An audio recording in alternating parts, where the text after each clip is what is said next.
7 farmers are digging a well in Shanxi province, China, desperate for water during a severe drought. 15 meters down, their shovels hit something that sounds wrong. Not rock, not earth, but something hollow, something that breaks. Young Jifa reaches into the hole and pulls out fragments. Terracotta, reddish-brown clay hardened to the density of stone. And then his hand closes around something else. Fingers. A clay hand, life-sized, perfectly preserved, each fingernail carefully carved. The fingers are positioned as if gripping something. A weapon, perhaps, or a tool. Yang keeps digging. An arm emerges from the earth, still connected to the hand. Then a shoulder draped in armor plates molded from clay. Then a face staring up from the darkness, frozen in an expression that's impossible to read after 2,200 years. Determination, resignation, fear. By sunset, they've uncovered 3 complete warriors, each as tall as a living man, each weighing more than 160 kilograms. The faces are different, not variations, but actually unique, as if each warrior had been modeled after a different person. These aren't decorative statues. They're wearing armor. They're standing in military formation, and they're not alone down there. Within months, archaeologists will discover thousands of them, an entire army of clay soldiers standing in formation in underground chambers the size of aircraft hangars. 8,000 warriors, they'll eventually estimate. Each one different. Each one positioned precisely as they would be in battle. Each one originally painted in colors so vivid that when exposed to air after 22 centuries, the pigments will fade and disappear within 15 minutes, destroying forever what they'd been trying to preserve. But here's what that first discovery doesn't show, what the museum exhibitions carefully don't emphasize. Scattered around this site are mass graves. Dozens of them. Skeletons with legs deliberately twisted and broken before death. A specific Qin dynasty burial custom. Bodies of young men who knew too much. Workers who built something so magnificent it would still take our breath away 2 millennia later, but who never lived to see anyone appreciate their work. Because many of them were sealed inside the tomb when construction finished. Buried alive to protect the emperor's secrets, or executed for the same reason, or worked to death over decades of brutal labor, or killed in kiln explosions, cave-ins, mercury poisoning, starvation, disease, or simple exhaustion. Tonight, we're going to walk through their daily existence, from the moment of conscription to the moment of death, through the clay quarries and the workshops, the kilns that reached over 1,000 degrees Celsius, and the underground chambers where men dug through groundwater in darkness. We're going to discover why this project consumed hundreds of thousands of lives and why it was designed to do exactly that. You think you could have survived it? Let me tell you something. You wouldn't have lasted a single day, not because you're weak, but because the system was engineered to break human bodies and extract maximum labor before disposal. Every magnificent clay soldier you see in museums was built through methods that would be classified as crimes against humanity today. And here's something they don't tell you in the museum gift shop.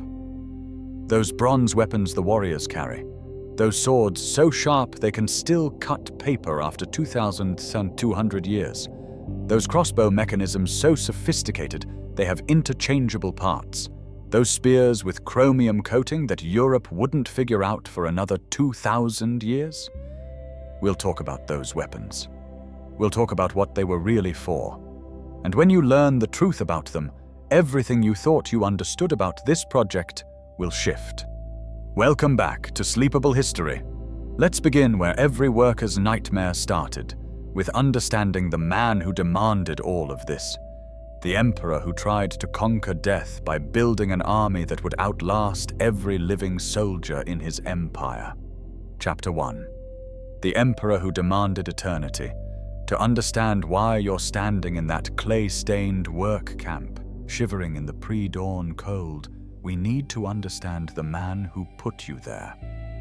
His birth name was Ying Zheng, born in 259 BCE in the city of Handan, capital of the rival state of Zhao. His father, Zhuangxiang, was a prince of the Qin state, held hostage by Zhao during a time when China was fractured into warring kingdoms, each vying for dominance in a brutal centuries-long conflict known as the Warring States period. The circumstances of Ying Zheng's birth were controversial from the start. Historical accounts suggest his mother was originally the concubine of a wealthy merchant named Lu Bue, who allegedly gifted her to Zhuangxiang when she was already pregnant. Whether this was slander or truth, we cannot know for certain, but the whispers would follow Ying Zheng throughout his life.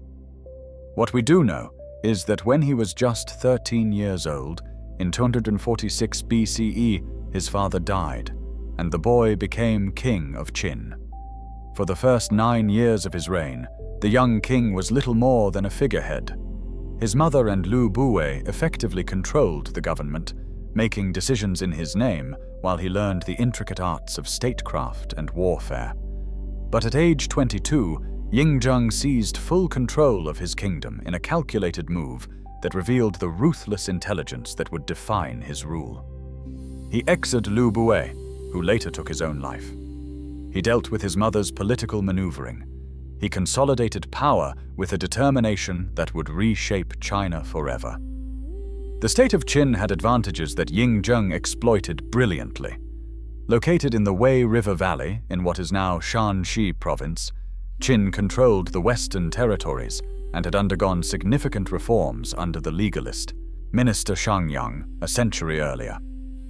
These reforms had created a meritocratic military system where advancement came through accomplishment rather than birth, a standardized legal code that applied equally to nobles and commoners, and an efficient bureaucracy that could mobilize resources on an unprecedented scale. The Qin armies were disciplined, well-equipped, and motivated by a system of ranks and rewards based on the number of enemy soldiers they killed in battle. From 230 BCE onward, King Zheng launched a systematic campaign to conquer all of China. One by one, the other warring states fell. Han was the first to collapse, then Zhao, the kingdom where Ying Zheng had been born. Wei followed, then Chu in the south, Yan in the northeast, and finally Qi in 221 BCE. After centuries of warfare, China was unified under a single ruler for the first time in its history. The achievement was staggering, and Ying Zheng knew it. He declared that the title king was insufficient for what he had accomplished. He invented a new title, combining elements meaning august and divine ruler, borrowed from mythological emperors of legend. He called himself Qin Shi Huang, the first emperor of Qin. The next 12 years would prove that military conquest was only the beginning of his ambitions. Qin Shi Huang set about remaking Chinese society according to his vision. He abolished the feudal system that had fragmented power for centuries, replacing it with a centralized bureaucracy of appointed officials answerable only to him. He divided the empire into 36 administrative regions, each governed by a civil administrator, a military commander, and an inspector who reported directly to the imperial court. No longer could powerful aristocratic families build independent power bases. The empire would be unified not just politically, but culturally and economically. The reforms came rapidly and ruthlessly. The emperor standardized the written script, eliminating regional variations that had made communication between different parts of China difficult. He standardized weights and measures, ensuring that a jin of grain in one province was the same as a jin in another. He unified the currency, replacing the various coins, knife money, and spade money used by different regions with a single bronze coin stamped with square holes. Even the axle width of carts was standardized so that wagons could travel smoothly along the empire's roads, their wheels fitting into the ruts worn by previous travelers. But standardization alone could not secure the empire's borders. In the north, the Xiongnu nomads raided constantly, threatening the agricultural communities that fed the empire. Qin Shi Huang dispatched General Meng Tian with 300,000 troops to push the Xiongnu back from the Ordos Plateau. Then came the order that would define the emperor's legacy as much as any other: connect and extend the existing defensive walls built by previous states into one continuous fortification. This early version of what would eventually become the Great Wall required mobilizing hundreds of thousands of workers, soldiers, convicts, and corvée laborers conscripted from the peasant population. To the south, the emperor's armies pushed into the territories of the Bayou peoples, annexing regions in modern Guangdong and even parts of northern Vietnam. He ordered the construction of the Lingkou Canal, linking the Yangtze River basin to the Pearl River, facilitating the movement of troops and supplies to these distant southern conquests. Throughout the empire, a network of roads radiated from the capital at Xianyang, totaling some 7,000 kilometers of imperial highways. The central lane of these roads was reserved exclusively for the emperor's own use. Yet for all his power and all his conquests, Qin Shi Huang was haunted by one enemy he could not defeat: death itself. The emperor became increasingly obsessed with immortality. He consulted with alchemists and magicians who promised him elixirs of life. He sent expeditions to the East China Sea to search for the legendary Isles of the Immortals, where herbs granting eternal life were said to grow. Historical records tell us he consumed mercury-based compounds, specifically cinnabar or mercury sulfide, believing they would extend his life. The tragic irony, understood only by modern science, is that these immortality pills were almost certainly doing the opposite, slowly poisoning him with every dose. The irony is cruel and profound. The emperor who unified China and imposed his will on millions of people was desperate, terrified even, of the one thing no amount of power could prevent. And so he turned his attention to the afterlife. If he could not achieve immortality in this world, he would ensure his continued existence in the next. He would build a tomb so magnificent, so complete, so perfectly replicated his earthly empire that his spirit could continue ruling for eternity. Construction of the mausoleum complex began shortly after he became king of Qin in 246 BCE, when he was just 13 years old. But after unification in 221 BCE, when he truly became the first emperor, the project's scale exploded. According to the Han Dynasty historian Sima Qian, writing about a century after these events, the emperor conscripted 700,000 workers to build his final resting place. This number has been debated by scholars. Some think it's an exaggeration, while others suggest it might even be an underestimate when you consider the full workforce needed over the nearly 4 decades of construction. The tomb mound itself was built at the foot of Mount Li, shaped like a truncated pyramid. Originally standing more than 75 meters tall, it has eroded over the centuries to about 47 meters, but remains an imposing presence. The entire necropolis complex covers approximately 98 square kilometers, making it one of the largest burial sites ever constructed. Within this vast area, archaeologists have identified hundreds of pits containing treasures, stables, administrative buildings, and of course, the Terracotta army. The description Sima Qian provided of the tomb's interior reads like something from a fever dream. He wrote that craftsmen constructed replicas of palaces and pavilions, filled the tomb with rare artifacts and precious treasures. Rivers were simulated using liquid mercury, the Yangtze, the Yellow River, even the seas, all flowing mechanically through an underground landscape. The ceiling was decorated with heavenly constellations, perhaps made from jewels or painted in luminous materials. Crossbows were rigged to fire automatically at any intruders who dared to enter. The emperor's body was placed in a bronze coffin within this artificial universe, surrounded by everything he would need to continue his rule in death. For centuries, scholars dismissed much of this description as legend or exaggeration. Rivers of mercury seemed impossible, the product of an overactive historical imagination. But in the 1980s, Chinese researchers began testing soil samples from the tomb mound. They found mercury concentrations far exceeding normal background levels for the region. In 2016, a study using laser-based detection technology measured atmospheric mercury levels around the burial mound. Researchers found concentrations up to 27 nanograms per cubic meter, significantly higher than the typical 5 to 10 nanograms per cubic meter in the surrounding area. The mercury vapor patterns even corresponded to where China's major rivers would have been in relation to the ancient Qin capital. The evidence strongly suggests that Sima Qian was telling the truth, at least about the mercury. Scientists estimate there could be over 100 tons of liquid mercury inside the sealed tomb chamber.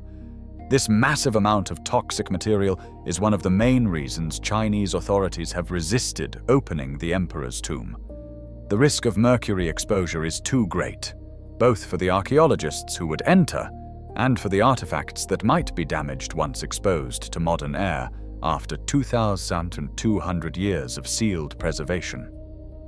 So the emperor sleeps on, undisturbed in his underground palace, surrounded by rivers of liquid metal that shimmer in eternal darkness. The Chinese government has made it clear, until technology advances enough to safely excavate and preserve everything within, the tomb will remain sealed. It might be decades or even centuries before anyone sees what lies within that vast burial chamber. But we're not here to talk about the emperor's tomb, magnificent though it may be. We're here to talk about something else entirely: the terracotta soldiers standing guard to the east of that tomb. These weren't discovered until March 29, 1974, when a group of farmers digging a well in their persimmon orchard hit something hard about 3 meters down. Young Jifa, the eldest brother in the work group, uncovered what looked like a pottery head. Then came bronze arrowheads, fragments of armor, and more pieces of terracotta figures. The farmers had no idea what they'd found. They thought perhaps it was an old kiln, or maybe some Buddhist statues. They even broke off parts of the head with a hammer, thinking they might trade bronze relics for money. When word reached the Lintong County Museum, curator Zhao Kangmin rushed to the site. He immediately recognized the significance of what the farmers had unearthed and began the painstaking work of restoration and documentation. Professional archaeological excavations began in July 1974. What they discovered over the subsequent months and years defied imagination. 3 major pits were eventually identified, along with numerous smaller ones. Pit 1, the largest, contained approximately 6,000 terracotta warriors arranged in military formation. Infantry soldiers, archers, charioteers, all standing in neat rows as if ready for battle. Pit 2 held the mobile forces, including cavalry and war chariots. Pit 3, much smaller, housed what appeared to be the command unit, with high-ranking officers and a war chariot. But the warriors aren't alone in their underground garrison. Archaeologists have discovered pits containing terracotta acrobats and strongmen, musicians and officials, real horses in underground stables, bronze waterfowl, stone armor, and thousands upon thousands of actual weapons, bronze swords, spears, crossbows, and arrows that were found by the sides of the terracotta soldiers. Each figure was originally painted in bright, vibrant colors: red, green, purple, blue, white, though most of this pigment faded within minutes of exposure to air and sunlight when first excavated. Modern excavation techniques have improved preservation, but many early discoveries lost their colors forever.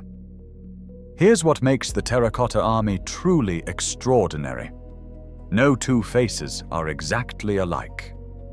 Despite being manufactured on what was essentially an assembly line, each warrior was finished by hand with individual facial features, expressions, hairstyles, and armor details corresponding to their rank. Soldiers have different poses depending on their role: archers in kneeling positions, infantrymen standing at attention, officers with their hands clasped in command gestures. The average height is about 1.8 meters, with generals standing taller at around 1.9 meters. Each figure weighs approximately 160 kilograms when complete. The archaeological evidence suggests these figures were created using a sophisticated production system. Legs were molded solid, like drainage pipes. Torsos were built hollow using coiling techniques. Arms, hands, and heads were made separately in molds, then attached. After assembly, artisans added individual details by hand, carving clothing textures, sculpting facial features, adding decorative elements like belt buckles and shoelaces. Each piece was then fired in massive kilns at temperatures exceeding 1,000 degrees Celsius. After firing, the figures were painted, equipped with real weapons, and transported to the underground pits where they were arranged in military formation. The whole operation required an extraordinary level of organization, craftsmanship, and labor. 80 different names have been found inscribed on terracotta figures, names believed to belong to master craftsmen and workshop supervisors. This was part of a quality control system. If a figure was poorly made, the authorities knew exactly who to punish. The system worked after a fashion, but it also meant that any mistake could have deadly consequences for the workers. And that brings us back to you, standing in that work camp as dawn breaks over Mount Li, ready to begin another day of crushing labor on the Emperor's eternal army. You're about to learn exactly why this job was a death sentence for so many, why even the strongest and most skilled workers struggled to survive, and why you, transported from the modern world with all its comforts and protections, wouldn't last until sunset. Let's walk through a day in your life as a worker on the greatest construction project ancient China ever attempted. Chapter 2. How you became a terracotta worker. You didn't choose to be here. Very few people did. Understanding how you ended up in this work camp, sentenced to years of brutal labor on the emperor's tomb, requires understanding the corvée system that bound millions of Chinese subjects to state service. Corvée labor was ancient in China, predating even the Qin dynasty. The concept was simple enough. Every able-bodied man owed the state a certain amount of unpaid labor each year. This was considered a form of taxation, as essential as paying grain tributes or providing soldiers for the army. In theory, corvée was used for necessary public works, maintaining irrigation canals, repairing roads, building defensive fortifications. During the agricultural off-season, when farm work was light, men would be called up for a month or two of state service, then return home to their fields. But theory and practice diverge sharply under an emperor who controlled more territory and commanded more resources than any previous Chinese ruler. Qin Shi Huang didn't just need workers for routine maintenance. He needed armies of laborers for his monumental projects. The Great Wall in the north, requiring hundreds of thousands of workers to connect and extend defensive barriers across mountains and deserts. The extensive network of imperial highways radiating from the capital. The Lingke Canal linking river systems, palaces and administrative buildings in the newly unified empire, and of course, his massive mausoleum complex. The corvée system that had worked tolerably well for smaller, more modest projects buckled under the weight of imperial ambition.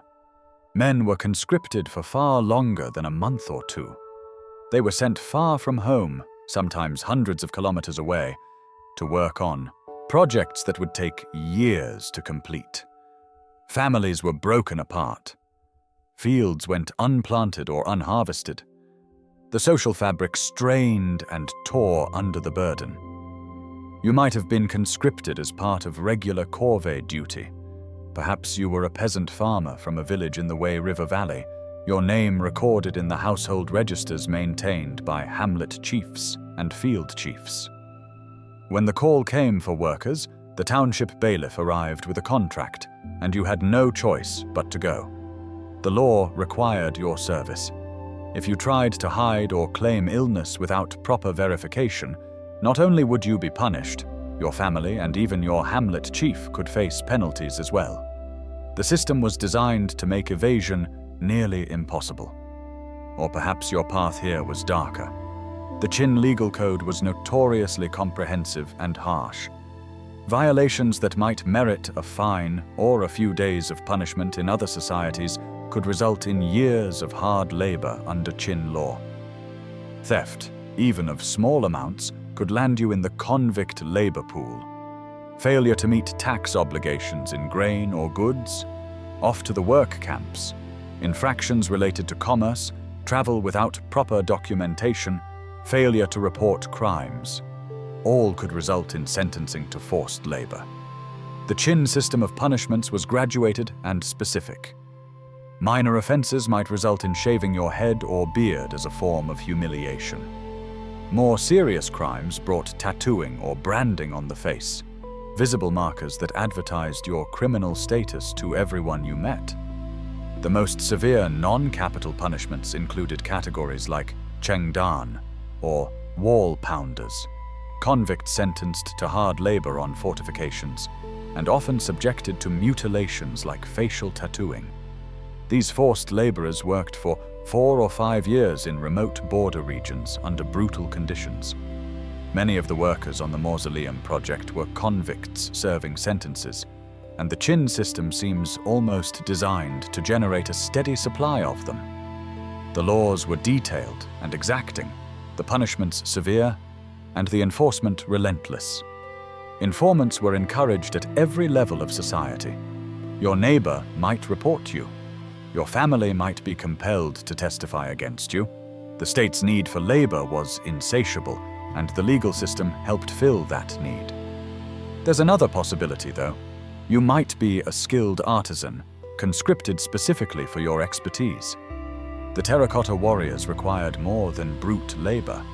They needed potters who understood clay preparation and firing, sculptors who could carve facial features and armor details, metal workers to craft bronze weapons and fittings, painters to apply the bright pigments that covered each figure, engineers to design the underground structures and calculate how to prevent collapses, kiln masters who knew the precise temperatures needed to fire massive pottery figures without cracking them.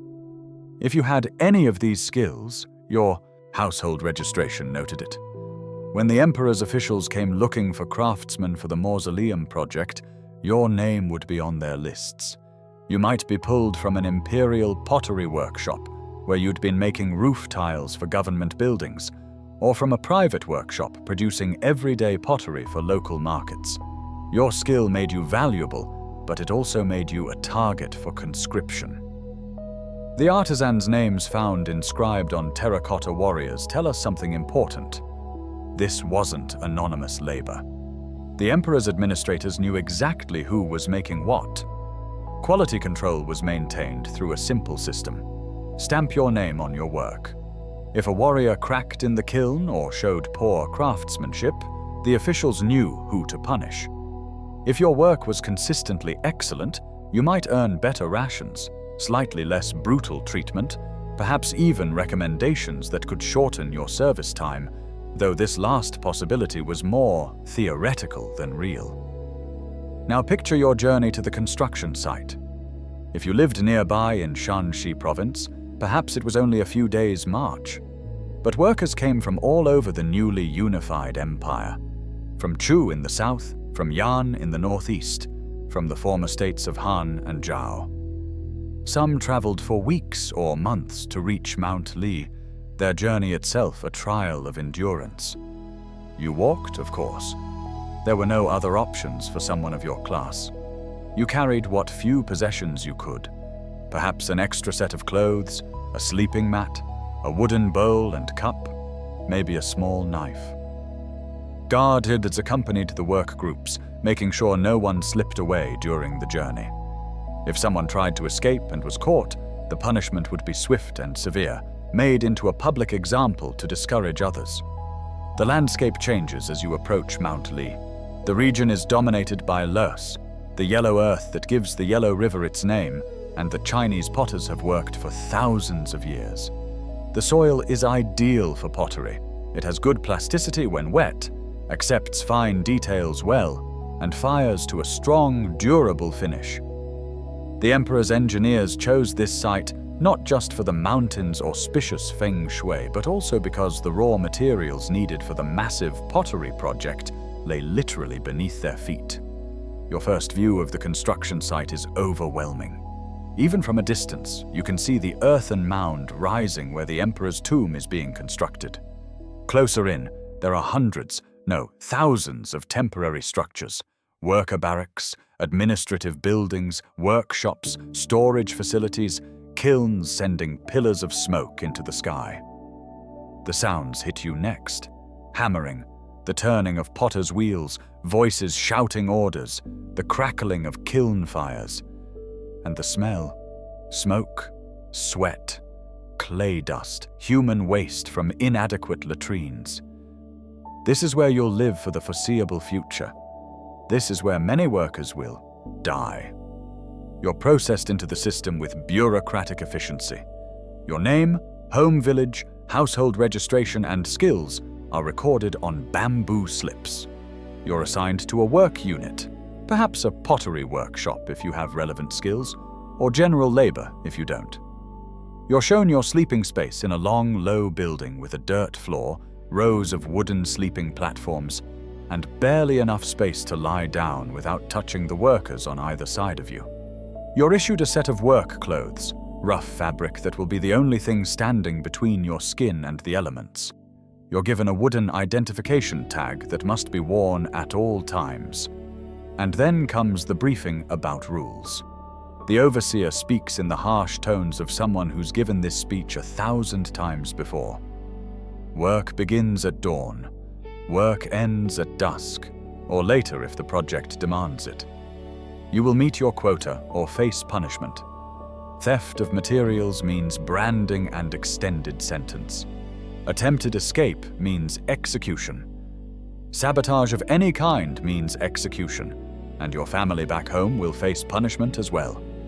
Talking back to supervisors, fighting with other workers, failure to maintain tools and equipment, all carry punishments ranging from beatings to reduced rations to worse. The overseer doesn't mention life expectancy. He doesn't need to. Looking around at the other workers, you can see the toll this place takes. Many are gaunt, their bodies showing signs of malnutrition despite the rations provided. Others carry visible injuries, broken fingers that healed crooked, burn scars from working near kilns, limps from accidents in the quarries. Their eyes have a particular quality. Not hope exactly, but a grim determination to survive another day. You notice the hierarchy immediately. Skilled artisans receive slightly better treatment. They're valuable, harder to replace. General laborers are expendable. Thousands more could be conscripted if needed. Convicts are at the bottom, marked by facial tattoos or brands that advertise their criminal status. They receive the worst jobs, the poorest rations, the harshest punishments. But here's the thing. Whether you're a skilled potter or a convicted thief, whether you were conscripted through corvée or sentenced by a magistrate, you're all trapped in the same system. You're all subject to the same brutal conditions, and you're all working on a project that will outlast you by more than 2 millennia, though you have no way of knowing that. That first night, lying on your wooden sleeping platform in the dark, you hear coughing from somewhere in the long building. Deep, wet coughs that speak of lung disease from breathing clay dust day after day.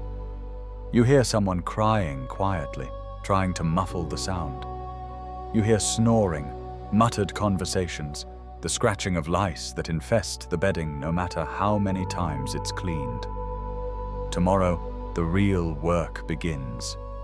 Tomorrow, you'll understand why this place is a death trap, why so many workers never return home, why the greatest artistic achievement of ancient China was built on a foundation of human suffering that defies easy comprehension. The overseers will make sure you're awake before dawn. The workshops and quarries are already waiting. And somewhere in the distance, hidden from view but always present in everyone's thoughts, is the Emperor's underground palace, where workers who know too much are rumored to meet an even darker fate than the rest. Sleep while you can. The next day will be longer than you can possibly imagine. Chapter 3. Dawn and the Daily Grind. The darkness is still absolute when you're jolted awake by the sound of bamboo striking wood. A guard walking through the barracks, hitting the sleeping platforms with his stick to rouse the workers. There are no windows in this building, no natural light to ease the transition from sleep to waking. Just the abrupt violence of noise and the sudden chaos of hundreds of men scrambling to their feet in the dark. The time is roughly 4 in the morning, though you have no way to know this precisely. Timekeeping in the work camp is simple. Dawn means work begins, dusk means work ends. Everything else is measured by the movement of work crews, the rotation of guards, and the gnawing rhythm of hunger that structures the day into morning rations, midday meal, and evening gruel. You shuffle out of the barracks with the others, the cold air hitting your face like a slap. It's early spring, and the temperature drops sharply at night in this region. Your breath makes white clouds in the pre-dawn darkness. You're wearing the same clothes you wore yesterday, the same clothes you'll wear tomorrow. There's no opportunity to wash them properly. Maybe once a week, you can rinse them in a communal trough, but they never really get clean. The fabric is stiff with dried sweat and clay dust. The morning routine is practiced with the efficiency of people who've done this hundreds of times. You file into the communal latrine area, little more than a long trench with planks laid across it. Privacy is a luxury that doesn't exist here. The smell is overwhelming, especially in warm weather, and disease spreads easily through such arrangements. Dysentery is common, intestinal parasites are universal. You've learned not to think too hard about it. This is simply how things are. Water is available at communal troughs, though it's cold and there's barely enough for everyone. You splash some on your face, rinse your mouth. There's no soap, no towels. You dry your hands on your clothes and move on. Personal hygiene is rudimentary at best. Your hair is cropped short, a standard practice for workers, making it easier to deal with lice and other parasites. Your hands are already developing thick calluses, but beneath them, you can feel blisters from yesterday forming and breaking and reforming in endless cycles. Then comes the morning ration. You file through a distribution area where workers with ladles portion out food from massive cooking vessels. What you receive is simple: a bowl of millet porridge, maybe with some vegetables mixed in if you're lucky. The amount is carefully calculated, enough to keep you alive and working, but not enough to feel fully satisfied. The quality is poor. Sometimes the millet is wormy or moldy. The vegetables are often wilted or partially rotted. But you eat it anyway, shoveling the warm gruel into your mouth with a wooden spoon, because this is breakfast and you won't eat again until midday.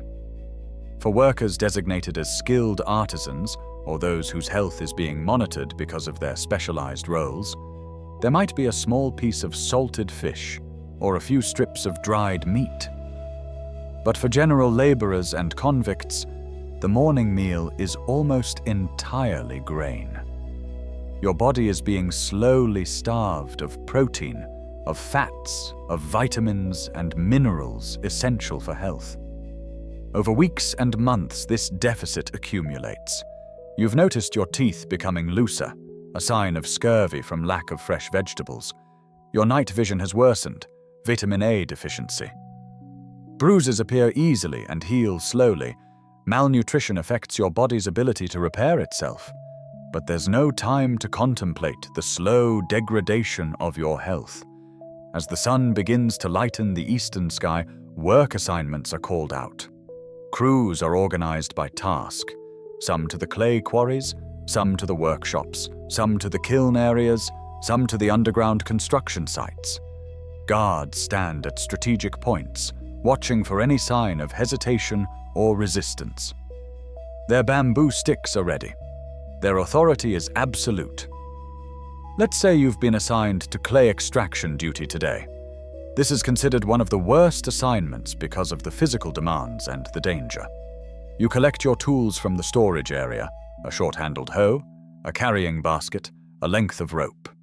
Then you march with your work crew toward the quarries. The quarrying areas are about 2 kilometers from the main camp, located where the yellow loess deposits are thickest and of the best quality. The walk itself is exhausting if you're already weak from malnutrition, but guards keep the pace swift. No straggling, no rest. You walk in formation, dozens of workers moving as a unit. When you arrive at the quarry, the early morning light reveals a landscape transformed by human labor. Where once there were gentle hills covered in vegetation, there are now vast excavations, terraced pits carved into the earth, with slopes and walls of exposed yellow soil. Thousands of workers have already dug here. Thousands more will dig after you're gone. The work is monotonous and brutal. You descend into the pit via crude stairs carved into the earthen walls. At the bottom, you begin digging. The hoe bites into the packed earth, loosening it chunk by chunk. When you've created a small pile, you scoop the clay into your carrying basket.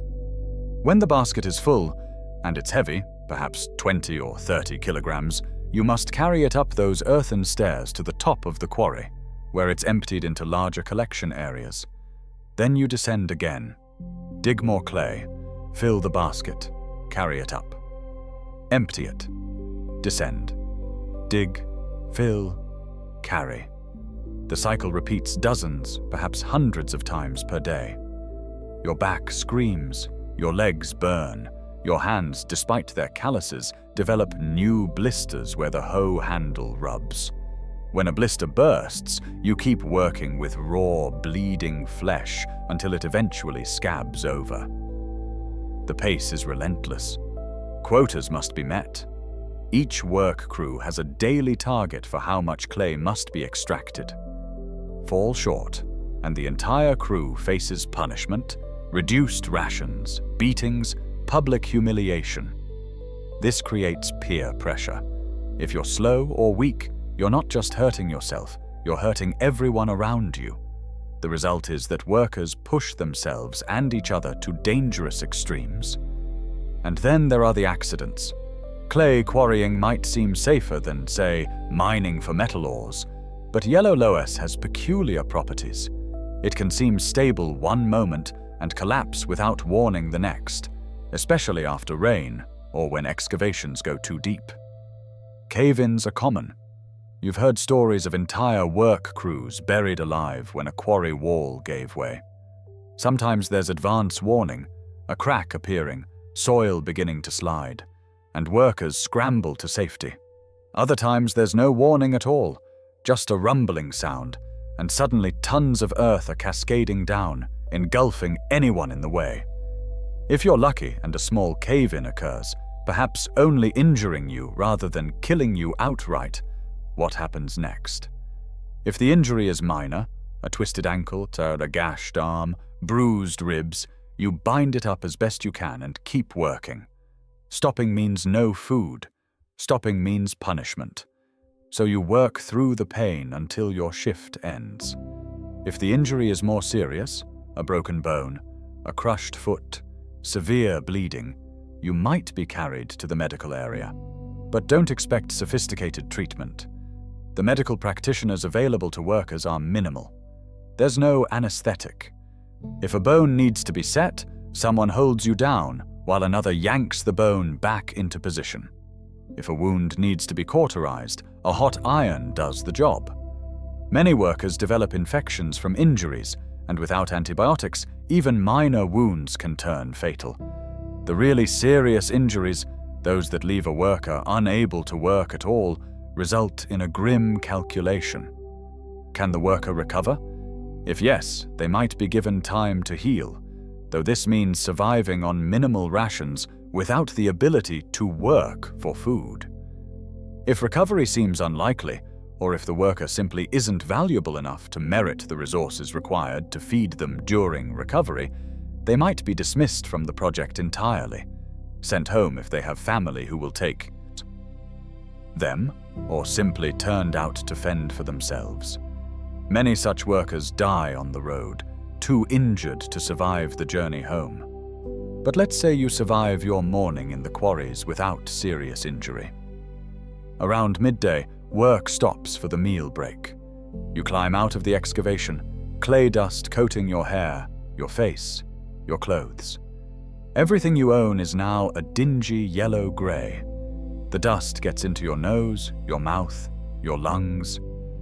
You've developed a chronic cough. Everyone has. The constant inhalation of fine particles irritates your airways, and there's no escaping it. The midday meal is similar to breakfast. Grain porridge, this time perhaps made with barley or wheat instead of millet, maybe with some pickled vegetables on the side. Again, the portion is controlled. Again, skilled workers get slightly more or better quality food. You eat quickly because the break is short. Perhaps 30 minutes, just enough time to eat and rest briefly before work resumes. After the meal, if you're still assigned to quarrying duty, you return to the pit. The afternoon is hotter now, especially in summer. The sun beats down on the excavation. There's little shade. You sweat heavily, losing precious fluids and salts that your diet doesn't adequately replace. Heat exhaustion is common. Heat stroke kills. You've seen workers collapse in the quarries, their bodies simply giving out from the combination of heat, exertion, and malnutrition. The afternoon shift continues until dusk. As the sun sets and light fades, work finally stops. You climb out of the quarry one last time, your body trembling with exhaustion. Your crew forms up, tools are collected and counted, missing tools mean punishment, and you march back to camp. The evening meal is your last chance to eat until tomorrow morning. It's similar to the previous meals, grain porridge, perhaps with some wild vegetables that work crews have gathered during the day. On very rare occasions, there might be meat, not because the authorities care about your nutrition, but because animals that die or are slaughtered need to be used, and feeding meat to workers is more efficient than letting it waste. But such occasions are exceptional.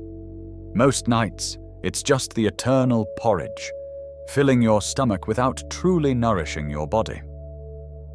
After eating, there's a brief period before sleep. This is when the human realities of the camp become most visible.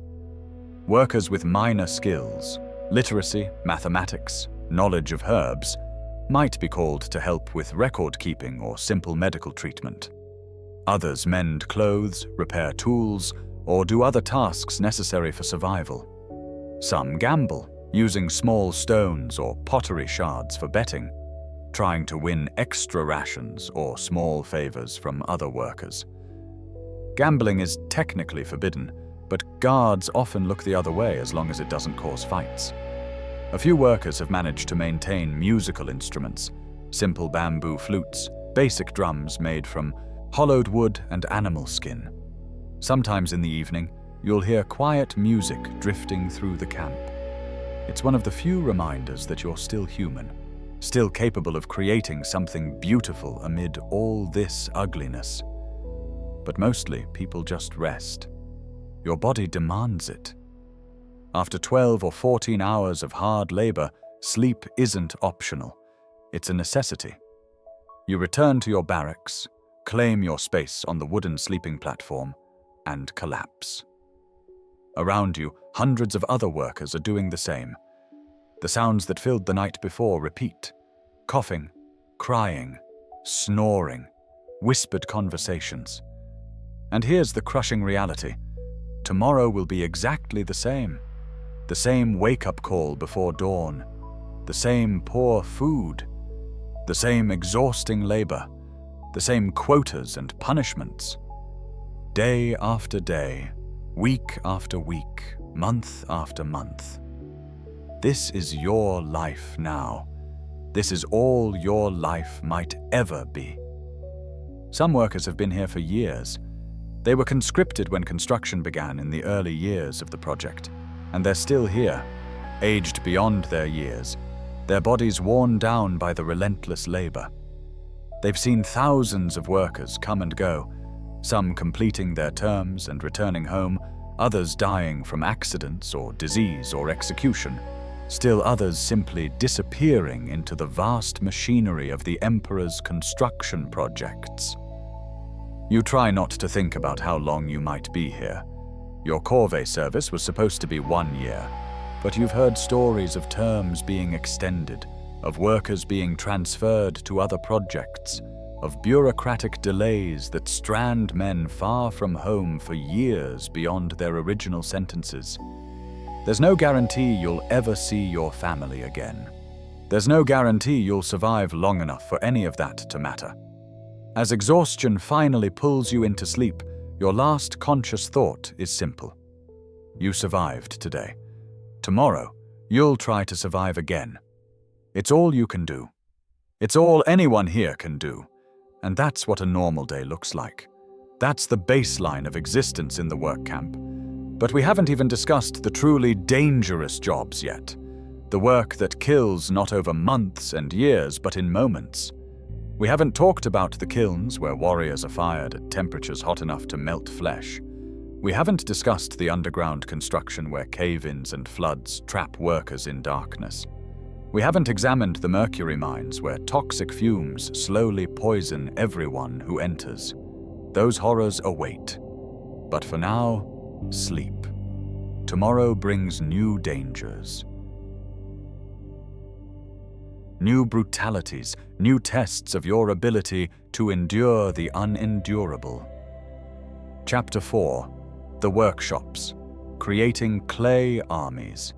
If you thought quarrying clay was brutal, the workshops where terracotta warriors are actually manufactured present their own special circle of hell, one defined by precision, pressure, and the constant threat of punishment for any mistake.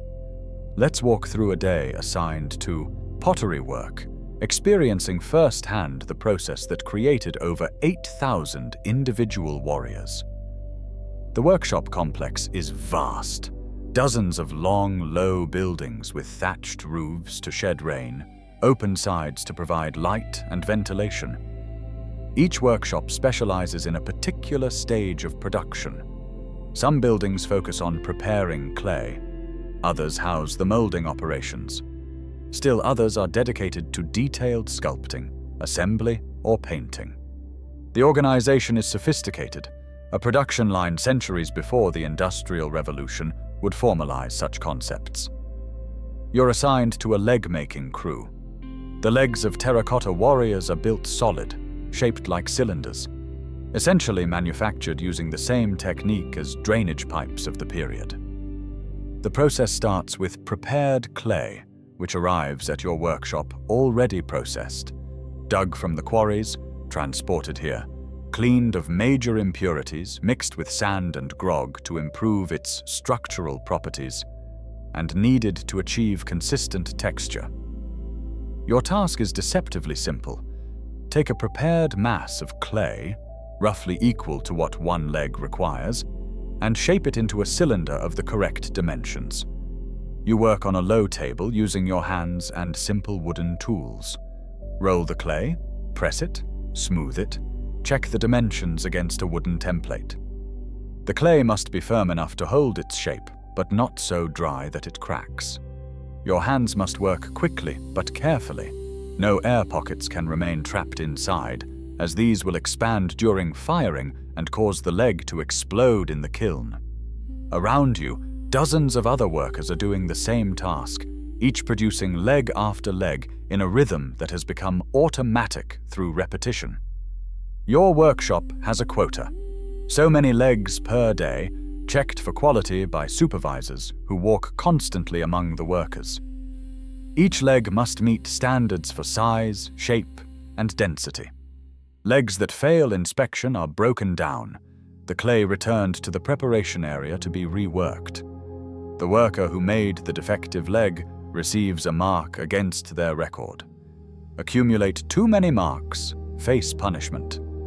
The pressure is exhausting in a different way than quarrying. There, the work was physically demanding, but relatively straightforward. Dig, carry, repeat. Here, you must maintain concentration and precision hour after hour. Your hands begin to ache from the repetitive motions. The clay draws moisture from your skin, leaving your hands dry, cracked, painful.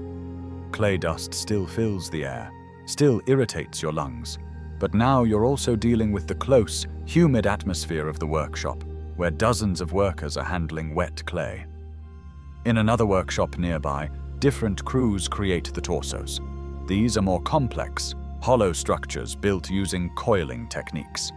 A worker starts with a circular base, then adds coils of clay, layer upon layer, spiraling upward to create the basic torso shape. The coils must be properly welded together, by hand, smoothing the clay so no seams remain visible. The wall thickness must be consistent. Too thin, and the torso will collapse or crack during firing. Too thick and it won't dry evenly, also leading to cracking. Once the basic hollow shape is achieved, other workers add the surface details, the texture of armor, the folds of clothing, the belt and fastenings. Arms and hands are created in molds. This allows for some standardization while still maintaining variety. Different mold sets produce arms in different positions, some bent at the elbow, some straight, some with hands positioned to hold weapons, others with hands clasped in specific gestures. Workers press clay into these molds, ensuring the impression is clear and detailed. After the clay has stiffened slightly, the molded arm is carefully removed. Any seam lines are smoothed away, and details like fingernails are carved by hand. The heads are perhaps the most remarkable part of the operation. While some basic facial structures are molded, each head then receives individual sculpting to create unique features. This is skilled work, requiring artisans who understand human anatomy and can carve with precision. Eyes, noses, mouths, ears, all are shaped by hand. Some warriors have mustaches or beards carved in distinct styles. Hairstyles vary according to rank and unit. Some warriors wear simple top knots, others have elaborate hair arrangements, and officers display complex braided styles. The sculptors working on heads have a particular status in the workshop hierarchy. Their skill is recognized as difficult to replace. This means they receive slightly better treatment, more food, less brutal working conditions, more respect from overseers, but it also means they're under intense scrutiny. A head poorly carved reflects directly on the sculptor's ability. And remember, each finished piece is stamped with the maker's name. If a warrior's head cracks in the kiln or displays poor craftsmanship after completion, that sculptor will answer for it. You spend weeks in the leg-making workshop, producing thousands of solid cylindrical forms. The work becomes automatic, your hands moving through the motions while your mind wanders. Dangerous, because a moment of inattention can lead to a mistake, and mistakes have consequences. You begin to understand why so many workers look glazed, their eyes unfocused even while their hands continue working. It's a form of protective dissociation, a way of enduring the endless repetition without going mad. Eventually, you might be rotated to a different task, perhaps assembly. This is where separately made components come together to form complete warriors. The solid legs are attached to a base. The hollow torso is placed on top, the joins carefully sealed with clay slip to ensure a strong bond. Arms are attached. The head is placed, but not permanently yet. because it will be fired separately and attached after both pieces have been through the kiln. Assembly requires understanding structural integrity. The figure must be balanced, its weight distributed properly so it doesn't topple. The joins must be strong enough to survive handling and firing. Workers who are skilled at assembly become invaluable, their experience teaching them exactly how to position components for maximum stability. After assembly, there's a critical waiting period. The figure must dry slowly and evenly. If it dries too quickly, especially if drying is uneven between thick and thin sections, the clay will crack. Some workshops have designated drying rooms where humidity and temperature are controlled as much as possible, covers over the pieces, water sprinkled on the ground to maintain moisture in the air, careful monitoring of conditions. And here's where things get truly dangerous: the kilns. The kilns required to fire these massive figures are themselves engineering marvels. They need to be large enough to accommodate warriors over 6 feet tall and weighing 160 kilograms. They need to reach temperatures exceeding 1,000 degrees Celsius and maintain those temperatures for hours, possibly days. They need to heat the clay evenly throughout, avoiding cold spots that would leave the clay underfired and weak, or hot spots that might cause the clay to melt or vitrify excessively. Archaeological investigations have found evidence of large kilns distributed within a 10-kilometer radius of the mausoleum site. These were likely updraft kilns, a technology Chinese potters had developed over centuries. The kiln structure consists of a firebox at the bottom where fuel is burned, a firing chamber above where pottery is placed, and a chimney or vent system at the top to draw heat through the chamber. Operating these kilns is skilled, dangerous work. Imagine being assigned to a kiln crew. Your job begins days before the actual firing, with preparing the kiln. The interior must be loaded with greenware, unfired clay figures, arranged carefully to allow heat circulation while supporting the weight of multiple heavy pieces. Warriors are stacked, but not touching directly. Shards of fired clay are used as spacers. The arrangement is critical. Poor loading means wasted space, uneven firing, or worse, pieces falling and breaking, possibly damaging multiple warriors in a domino effect. Once loading is complete, the kiln opening is sealed with clay and bricks, leaving only the firebox accessible and the chimney vents open. Now comes the firing itself. This is where workers die. The firing must proceed in stages. First, a gentle warming period, driving remaining moisture from the clay without causing thermal shock that would crack the pieces. This can take 6 to 12 hours of low heat. Then, the temperature is gradually increased, feeding more fuel into the firebox, building toward the peak temperature. Wood is the primary fuel, and enormous quantities are required. Trees must be felled, processed, and stored well in advance. Workers assigned to feed the kilns work in rotating shifts because the heat is unbearable. Even standing near the firebox is like facing a furnace.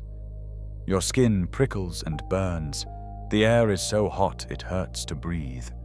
Sweat evaporates almost instantly. You wear wet cloths over your head and face for minimal protection. You dart in, throw fuel into the firebox, dart back out. Repeat again and again, for hours. The danger comes from several sources.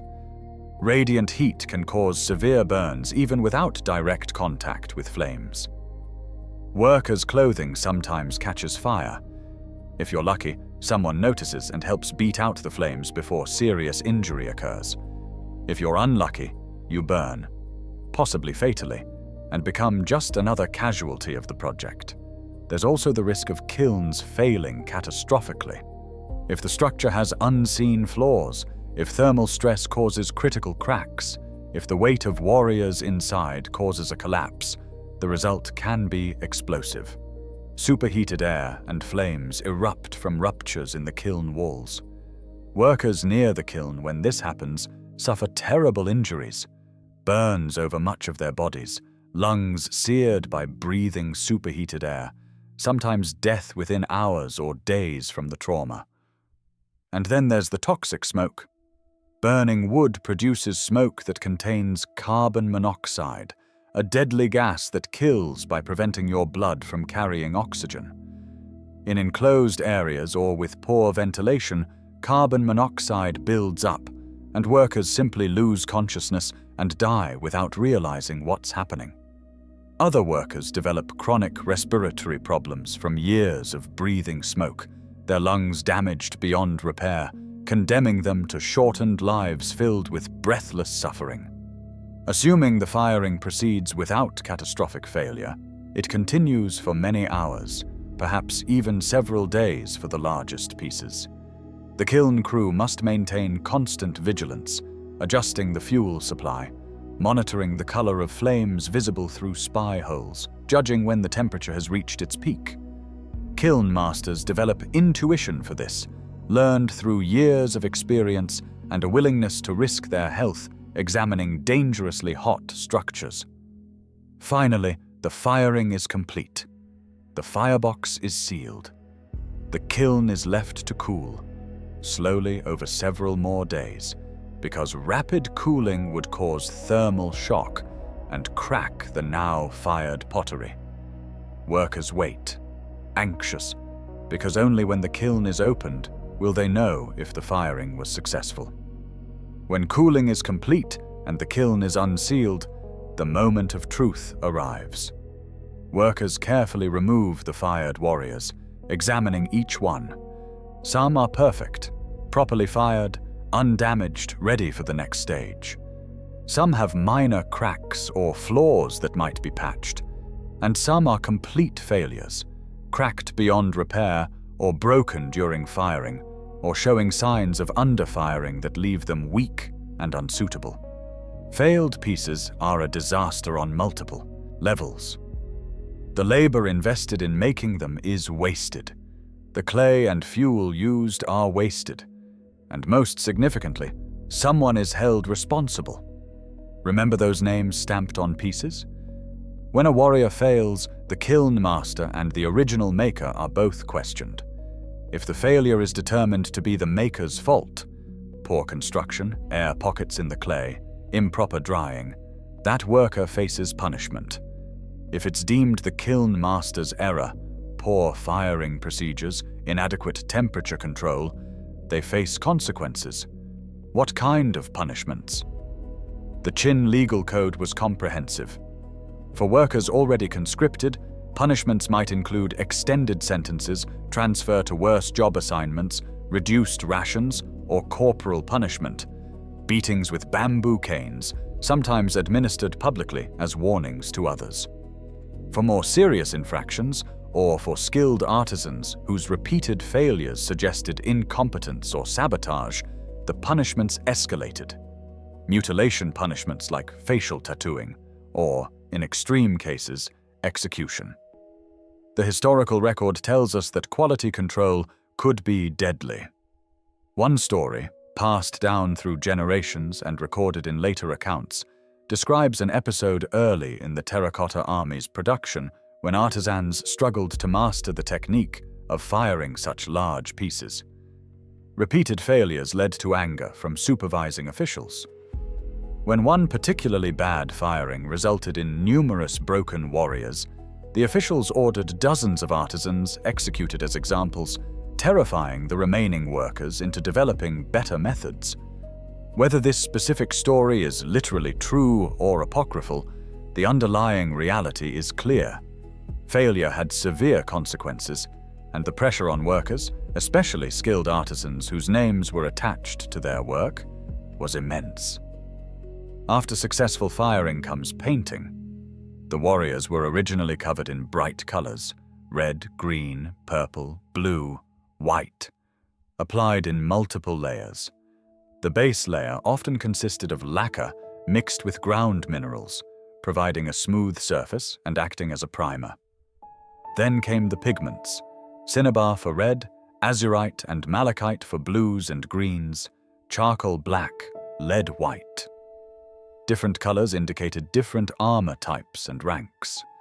The painting had to be done carefully, following specified patterns for different military units.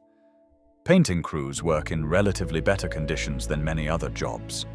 They're indoors, not exposed to extreme heat or heavy labor. But the pigments themselves present hazards. Lead compounds cause poisoning over time.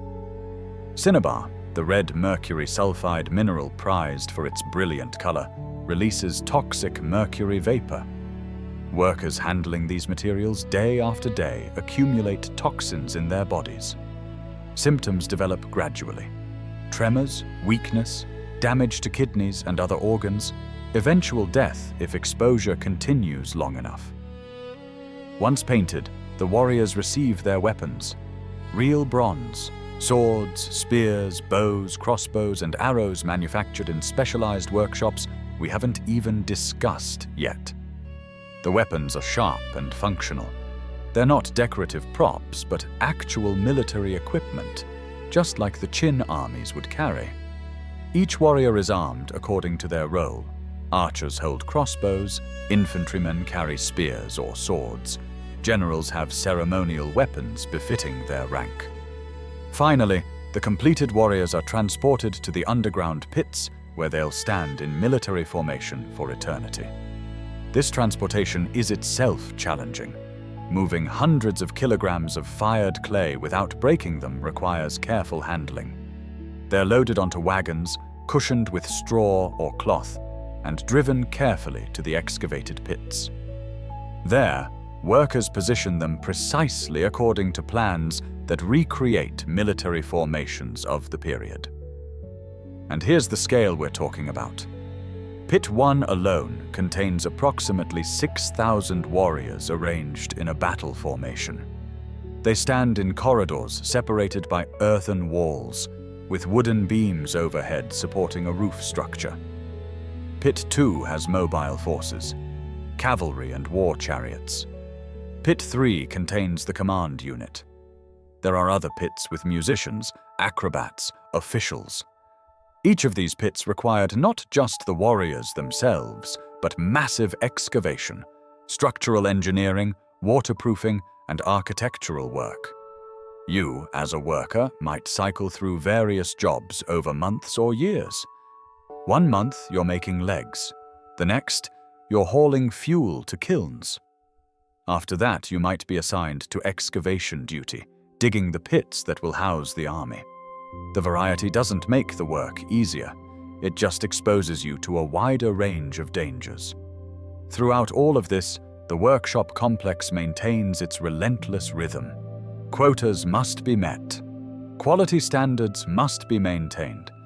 The Emperor expects his eternal army, and every delay, every failure, every moment of insufficient productivity is noted by officials who report up the chain of command. How many workers died in the workshops? We don't know precisely. Archaeological excavations have found mass grave sites near the mausoleum complex, containing skeletons that show evidence of hard labor, malnutrition, and violence. Some skeletons have leg bones deliberately twisted in burial, a distinctive funeral practice of the Qin period. These are believed to be the graves of workers who died during construction, buried unceremoniously in mass graves rather than receiving proper individual burials. What we do know is that the project consumed labor on a scale almost incomprehensible. The Han historian Sima Qian, writing about a century after the mausoleum's completion, stated that 700,000 workers were employed. Modern scholars debate whether this specific number is accurate or an exaggeration. But even if it's inflated, the real number was certainly in the hundreds of thousands over the decades of construction. Think about that for a moment. Hundreds of thousands of people over nearly 40 years, working under brutal conditions, facing constant danger from accidents, disease, malnutrition, and punishment. Many never saw their families again. Many died on the project and were buried in unmarked graves. Their names are lost to history, except for those 80 or so craftsmen whose names appear stamped on surviving terracotta pieces. And even they are remembered only as names, not as individuals with stories and lives. The workshops where you labor are engines of production, but they're also machines that consume human lives with bureaucratic efficiency. You're a component in this machine, valuable only insofar as you contribute to the output. When you can no longer work, through injury, illness, or exhaustion, you'll be discarded and replaced. This is the reality of creating an eternal army. This is the human price of artistic immortality. And we haven't even discussed the worst parts yet. Because beyond the workshops, beyond even the brutal conditions of quarrying and kiln work, there are other dangers lurking in the Emperor's vast construction project. There are the underground chambers where workers excavate in darkness, where collapses bury crews alive. There are the mercury mines where toxic fumes kill slowly and invisibly. And there's the horrifying climax of the entire project. What happened when the Emperor finally died and his tomb was sealed. That's where we're going next. Into the darkness beneath Mount Li, where even fewer workers returned alive. Chapter 5. Beneath the Earth. The underground tomb. The workshops and kilns are dangerous, certainly, but at least they operate in daylight and open air. Now imagine being assigned to the worst duty of all, excavation and construction of the underground chambers that will form the Emperor's actual tomb and the pits housing his terracotta army. This is where claustrophobia meets catastrophic engineering challenges, where the Earth itself becomes your enemy. The underground portions of the mausoleum complex are staggeringly extensive. The main tomb chamber, which remains sealed to this day, is estimated to measure approximately 80 meters by 50 meters by 15 meters, the size of a large modern commercial building, but buried beneath 75 meters of earth. Around this central chamber, a network of passages, storage rooms, and tributary tombs spreads outward. The pits containing the terracotta warriors are themselves massive underground structures, each one requiring excavation on a scale that would challenge modern engineering, let alone workers equipped only with hand tools and bamboo scaffolding. Archaeological evidence tells us that construction of the underground structures began with excavation to a depth of about 30 meters, cutting through 3 levels of groundwater, a detail recorded by Sima Qian and later confirmed by modern investigation. Once the excavation reached the necessary depth, workers built the tomb chamber itself, essentially a building constructed underground. Walls were made of fitted stone blocks or rammed earth. Floors were laid with bricks or tiles. The ceiling required sophisticated engineering to support the enormous weight of soil above. If you're assigned to excavation duty, your day begins differently from workshop workers. You gather specialized tools, pickaxes, shovels, baskets for carrying earth, oil lamps for light, wooden support beams to prevent collapses, ropes for lowering and raising materials and people. You march to the excavation site, perhaps one of the warrior pits being dug, or a section of the main tomb structure, or one of hundreds of smaller shafts and chambers that honeycomb the area around Mount Li. The entrance to the underground workings is usually a sloped ramp, wide enough for workers to carry materials in and earth out, but narrow enough that it creates a bottleneck. As you descend this ramp, natural light fades quickly. Soon you're walking in semi-darkness, your eyes straining to adjust. The temperature drops. The air grows damp and stale. The sounds of the surface world, birds, wind, voices of other work crews, are replaced by the closer, more oppressive sounds of underground work. Dripping water, the chunk of pickaxes hitting earth, the labored breathing of workers, the creaking of wooden supports. When you reach the bottom, perhaps 10 meters down, perhaps 20 or 30 meters depending on which section you're working, the reality of your situation settles over you like the weight of the earth above. There is no escape if something goes wrong. The only exit is back up that ramp, and if a collapse occurs between you and the exit, you're entombed alive sibtua. The work itself is straightforward in concept, but nightmarish in execution. You dig. The earth must be loosened with pickaxes, then shoveled into baskets, which are either carried up the ramp by workers or hauled up using rope and pulley systems. The removed earth creates the spoil heaps visible around the mausoleum site. Massive mounds of excavated soil that testify to the volume of material extracted. As the excavation deepens and widens, support structures become critical. Wooden beams are installed to shore up walls and ceilings. These are sophisticated structures for their time, using principles of load distribution and compression that Chinese architects had developed over centuries. But even the best engineering can't eliminate risk. Wood rots, especially in damp conditions. Beams crack under strain. Earthen walls shift and settle as groundwater flows through them. Cave-ins are the constant terror of underground workers. Sometimes they come with warning. Cracks appearing in walls, beams beginning to bend or splinter, trickling earth that becomes a stream that becomes an avalanche. When workers see these signs, they scramble for the exit, racing against the collapse. Sometimes they make it. Sometimes they don't. Other times there's no warning. A section of ceiling simply gives way, and tons of earth crash down. If you're directly beneath, you're crushed instantly, dead before you even realize what's happening. If you're nearby but not directly under the collapse, you might be partially buried, trapped beneath soil and debris with broken bones, unable to move, slowly suffocating as your lungs fill with dust. The response to collapses, based on what we know of Qin dynasty labor practices and the project's demands, was likely pragmatic to the point of cruelty. When collapses occurred and workers were trapped, rescue efforts would begin, but only for a limited time. Crews would dig frantically for a few hours, trying to reach trapped workers before they suffocated. But if the collapse was extensive, if reaching the buried workers would endanger rescuers, if the time and effort required became excessive, the decision would come: seal the area and move on.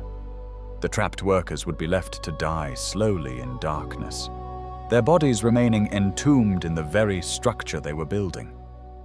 This isn't cruelty for its own sake. It's cold calculation. The project must continue. Workers are replaceable. Time and resources spent on prolonged rescue operations are resources not spent advancing the Emperor's tomb. The mathematics of expendability are simple and merciless. Water is another constant enemy underground. Remember that the excavation cut through 3 levels of groundwater. The lowest sections of the tomb complex are essentially below the water table. Water seeps constantly through walls, collects in low spots, turns earth into mud that's harder to work and more prone to collapse. Drainage systems must be built, channels and sumps to collect water, pumps, likely simple chain pumps of the period, to lift water to the surface. Archaeological excavations in 2000 discovered evidence of an underground dam and drainage system designed to keep water from flooding the tomb chamber. This required additional excavation, specialized engineering, and constant maintenance. Workers assigned to water management spend their days in the lowest, wettest parts of the complex, often standing in water or mud, dealing with flooding while trying to prevent it from overwhelming the whole structure. The darkness adds psychological torment to physical danger. Oil lamps provide minimal, flickering light that creates more shadows than illumination. Beyond the small circles of lamplight, darkness is absolute. You can't see the ceiling above you, can't judge the stability of walls, can't see more than a few meters in any direction. The darkness presses in, almost tangible, feeding fears both rational and primal. Air quality is another problem. The deeper you go, the more stale the air becomes. Ventilation shafts are dug to provide fresh air to deep workings, but they're not always sufficient. Carbon dioxide accumulates. Oxygen levels drop. Workers develop headaches, weakness, shortness of breath. In extreme cases, they pass out from lack of oxygen, and if they fall face down in mud or water, they drown before anyone can help. There are also gases released by the earth itself. Natural methane pockets can be encountered during excavation. Methane is odorless and invisible, but it's lighter than air and rises to ceiling spaces. When methane concentrations build up and come into contact with an open flame from a lamp, the result is explosion and fire. Workers are burned. Others are killed by the blast itself or crushed by collapses triggered by the explosion. Now factor in the length of your shift. Surface workers labor from dawn to dusk. Long enough, but at least they have the rhythm of natural light, can gauge time's passage by the sun's movement. Underground, time becomes amorphous. Your shift might be 8 hours, might be 12, might be longer if the work must continue. You lose track. The darkness and the labor blur together into an endless present of digging, carrying, shoring, digging again. When your shift finally ends, you stumble back up the ramp toward the surface. Your eyes, adjusted to the dim lamplight, are blinded by even the twilight of dusk. Your legs shake from exhaustion. Your lungs burn from breathing dust-laden air for hours. You're covered head to toe in mud, your clothes soaked through, your hands blistered and bleeding from tool handles made slippery by sweat and moisture. The evening meal is especially welcome after underground duty, but it's also inadequate. Your body has burned enormous energy in the day's work, but the rations don't compensate. Over time, workers on underground detail waste away faster than those on surface duties. The combination of hard labor, poor conditions, inadequate food, and chronic stress breaks bodies down with frightening speed. Sleep should provide respite, but underground workers often suffer nightmares, reliving collapses, drowning in darkness, being trapped and forgotten. Some develop what we might now recognize as panic attacks. Rapid heartbeat, difficulty breathing, overwhelming anxiety at the thought of descending into the earth again. These workers might be reassigned if they're completely unable to function underground, but more often, they're simply forced back to work. Your fears don't matter. The Emperor's tomb must be built. There's another dimension to underground work that's rarely discussed, but deserves examination: the installation of the tomb's defensive systems. Sima Qian's account mentions that crossbows were rigged to fire automatically at intruders. While we can't verify this claim without opening the tomb, if true, it means workers were installing deadly mechanical traps while laboring in the very spaces those traps were designed to protect. Think about the practical implications.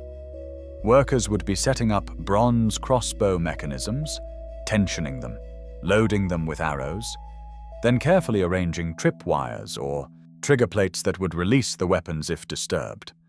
One mistake during installation, a premature trigger, a misaligned mechanism, and the worker installing it becomes the first casualty.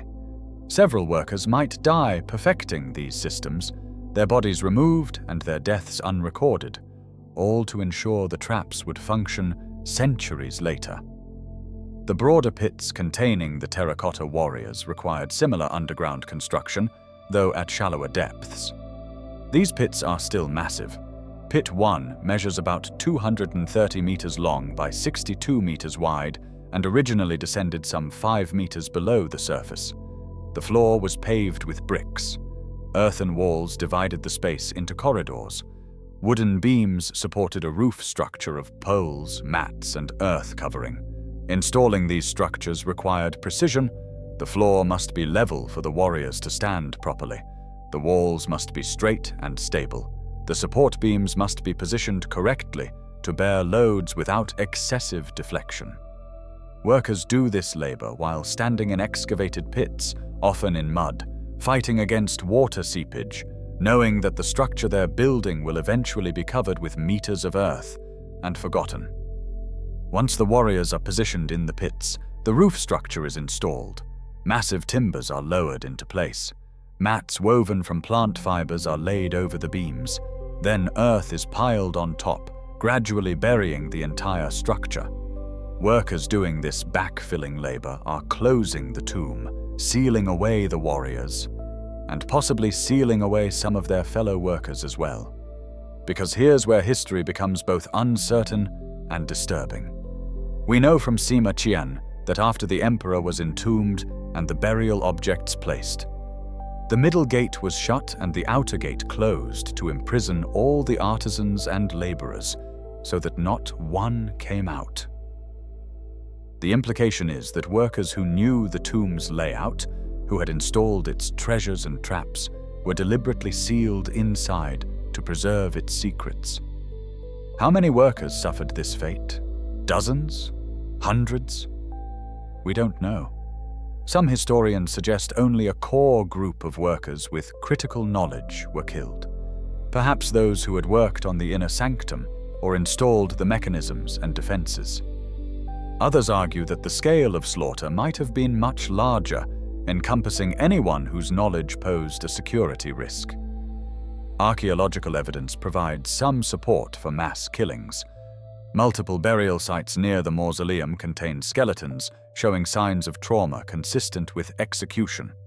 Skulls split by weapons, bones showing cut marks, bodies in positions suggesting they were killed and buried quickly without proper funerary rites. One such pit contained the skeletons of young men, possibly the emperor's sons, who appear to have been executed during succession struggles after Qin Shi Huang's death. Other graves hold workers, identifiable by their skeletal stress markers from hard labor and their simple burials. Whether the workers were sealed in the tomb alive or executed and their bodies disposed of elsewhere, the result was the same.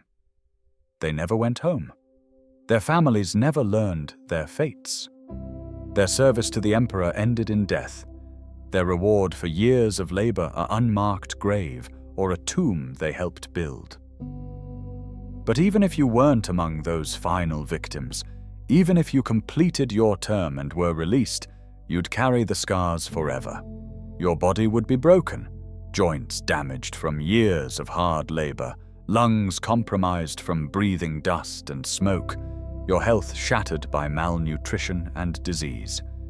You might return home to find your family impoverished, your land neglected, your place in the community diminished by years of absence. And you'd carry psychological scars too, nightmares of being trapped underground, chronic anxiety, the survivor's guilt of knowing you made it out when so many didn't. You'd flinch at loud sounds, remembering collapses. You'd struggle in enclosed spaces, remembering darkness. The work would have changed you fundamentally, left marks on your spirit as permanent as the scars on your body. This is what it meant to work underground on the first emperor's mausoleum. This is why you wouldn't last a day. The physical demands were brutal enough, but the psychological toll of working in darkness, in constant danger, knowing you might be deliberately killed to preserve secrets, that was perhaps the most crushing burden of all. And we still haven't discussed the mercury mines. Chapter 6. The Mercury Mines. Slow poison. If you thought working underground in the tomb complex was hell, consider an even worse assignment. The cinnabar mines where mercury ore was extracted to fill the emperor's underground rivers and seas. This wasn't just dangerous. This was a slow death sentence. A poisoning so gradual that workers might not realize they were dying until symptoms became severe and irreversible. Mercury has fascinated humans for millennia. In its liquid form, the only metal that's liquid at room temperature, it seems almost magical, flowing like water but weighing far more, splitting into perfect spheres when droplets form, reflecting light with an almost otherworldly shine. Ancient civilizations prized it both as a curiosity and for practical applications. In medicines, disastrously as we now know, in metallurgy, in alchemy, and in art. In China, mercury held special significance. It was associated with immortality, which is bitterly ironic given its toxicity.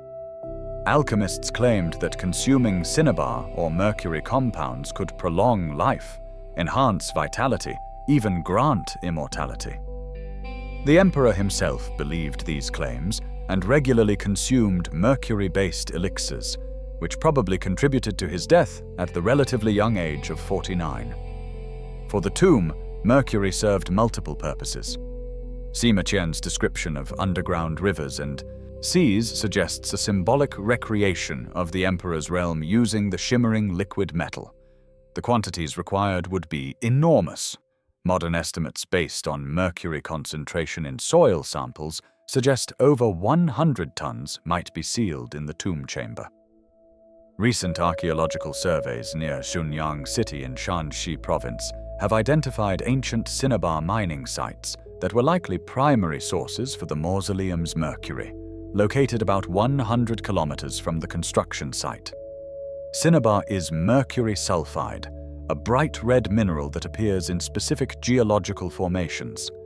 Mining it requires finding the ore deposits, extracting the mineral, then processing it to obtain pure metallic mercury.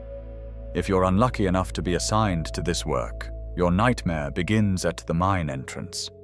Cinnabar mines are often in mountainous terrain, following mineral veins deep into rock. The tunnels are narrow, claustrophobic spaces where you can barely stand upright, sometimes must crawl, always aware that you're surrounded by stone that could collapse at any moment. Ventilation is poor. The only light comes from oil lamps that consume precious oxygen. The work is similar to other underground mining, chipping away at rock faces with hammers and chisels, breaking free chunks of ore-bearing rock, loading it into baskets to be carried out. But cinnabar mining has an additional danger. The ore itself is toxic. Cinnabar dust, when inhaled, releases mercury compounds that accumulate in your body. Your lungs absorb the mercury. It enters your bloodstream. It accumulates in your organs, brain, kidneys, liver. And once there, it's very difficult for your body to eliminate. Mercury poisoning is cumulative, meaning each day's exposure adds to the burden already in your system. The symptoms develop gradually. At first, you might not notice anything wrong.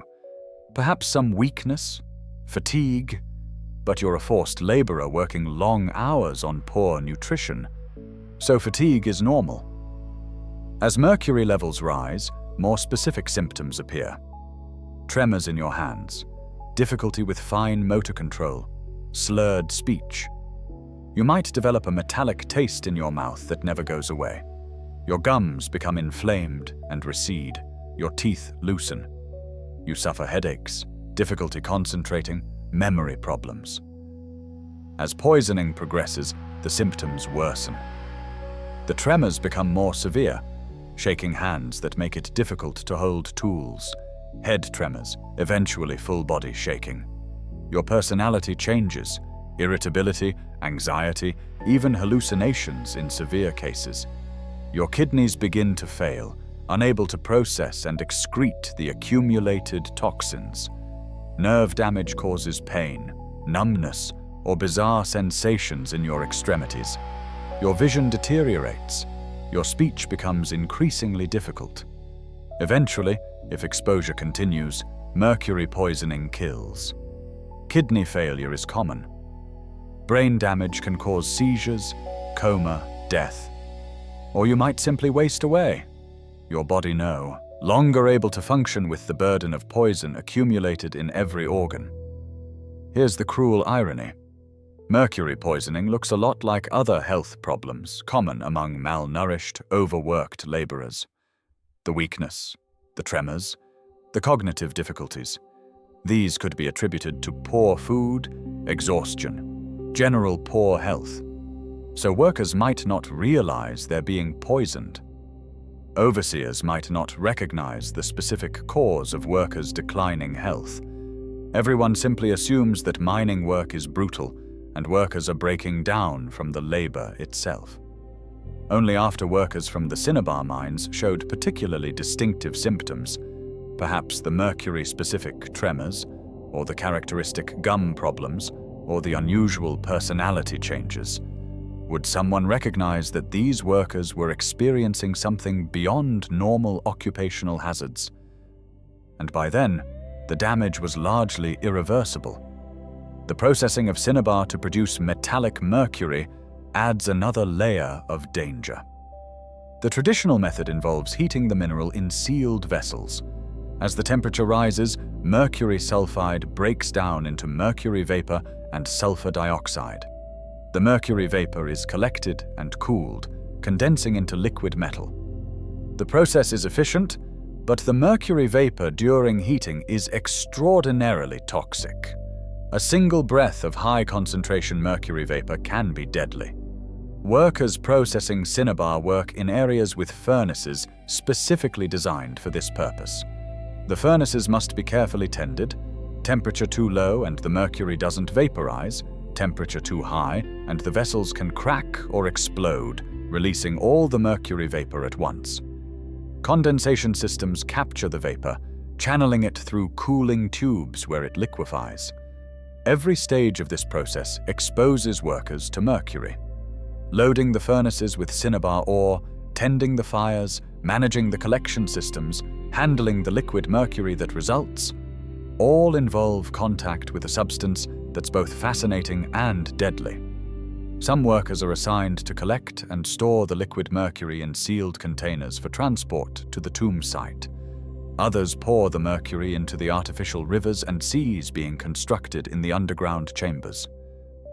Imagine that task, standing in the emperor's tomb chamber, surrounded by artificial landscapes, pouring heavy, silvery liquid into channels carved to represent the Yangtze River, the Yellow River, the seas of China. The mercury flows sluggishly, its surface reflecting lamplight with an eerie sheen. You know this substance is precious. It has taken months of work by many miners to produce these quantities.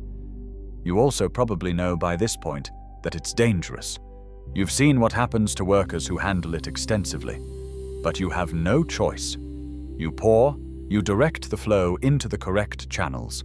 You make sure the bronze vessels holding the mercury are properly sealed to prevent evaporation. You're literally creating the centerpiece of the emperor's afterlife, his eternal rivers that will flow in darkness for thousands of years.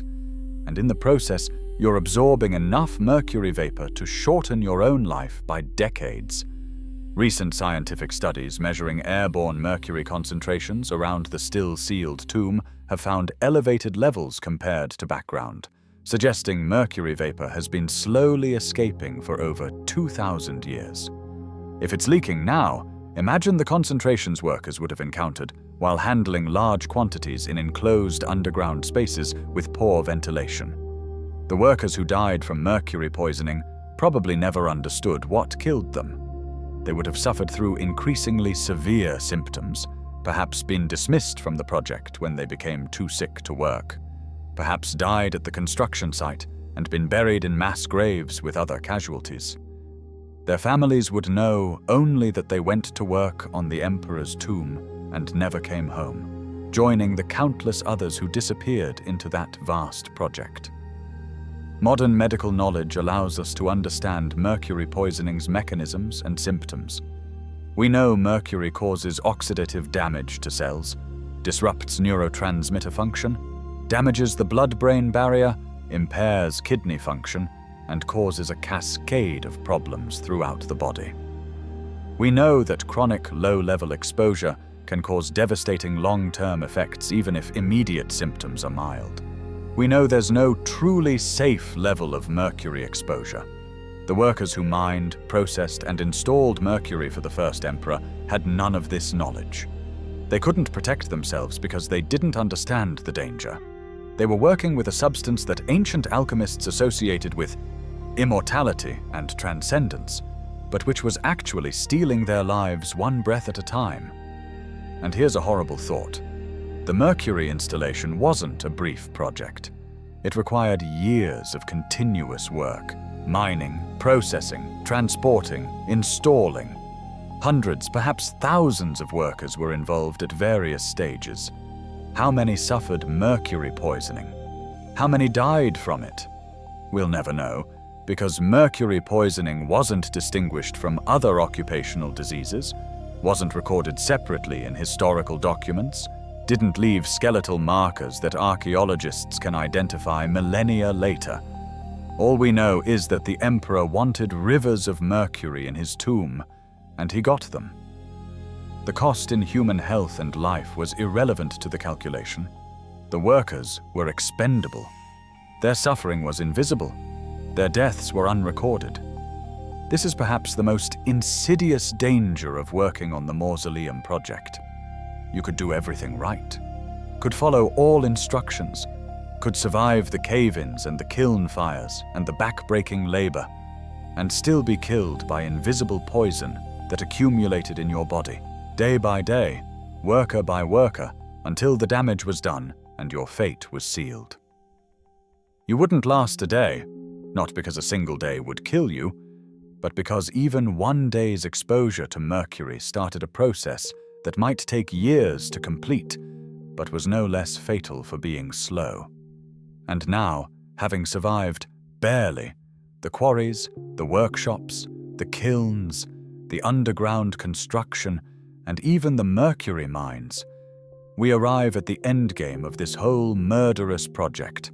What happened when the emperor finally died and his tomb was sealed?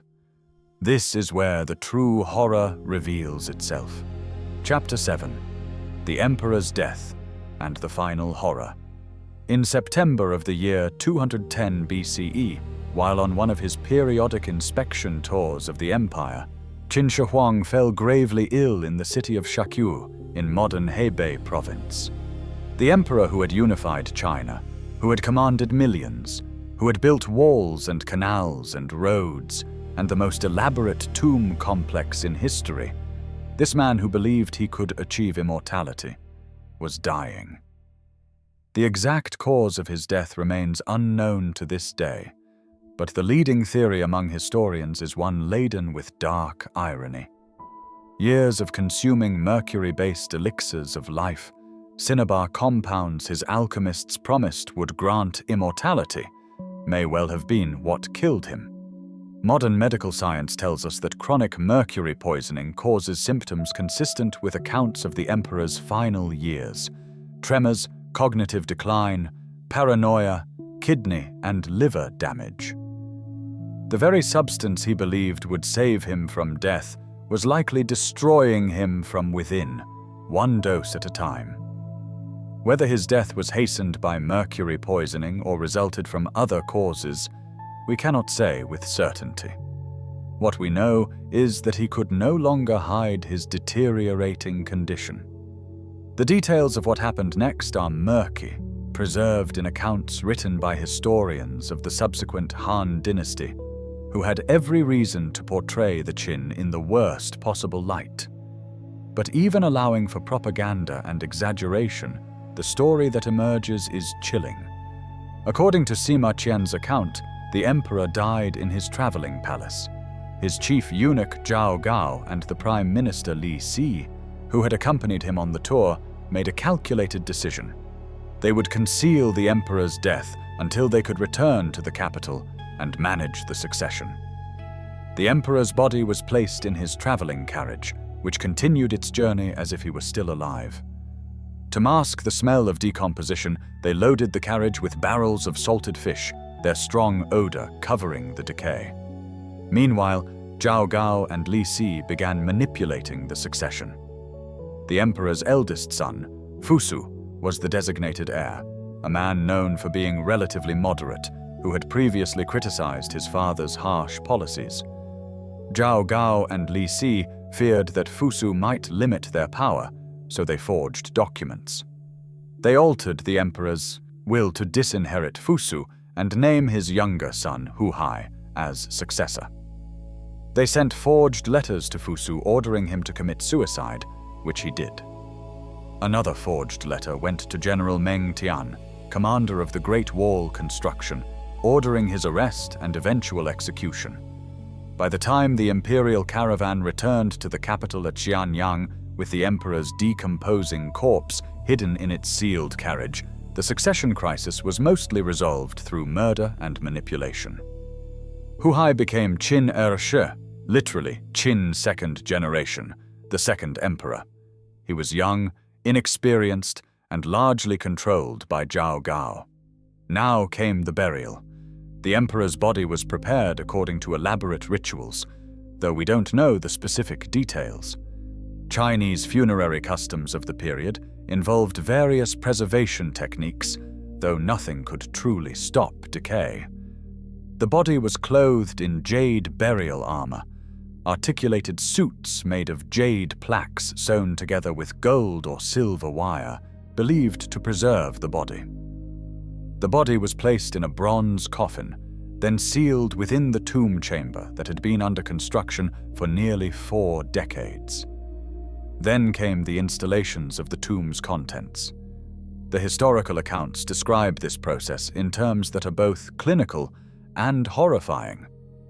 The treasures were placed: rare artifacts, precious metals, jade carvings, bronze vessels. The mechanical rivers of mercury were set flowing through their channels. The crossbow traps were armed and readied. The ceiling with its celestial decorations was completed. Everything the emperor would need for his continued rule in the afterlife was installed. And then came the murders. According to the historian Sima Qian, writing roughly a century after these events in his monumental Records of the Grand Historian, what happened next was deliberate and brutal.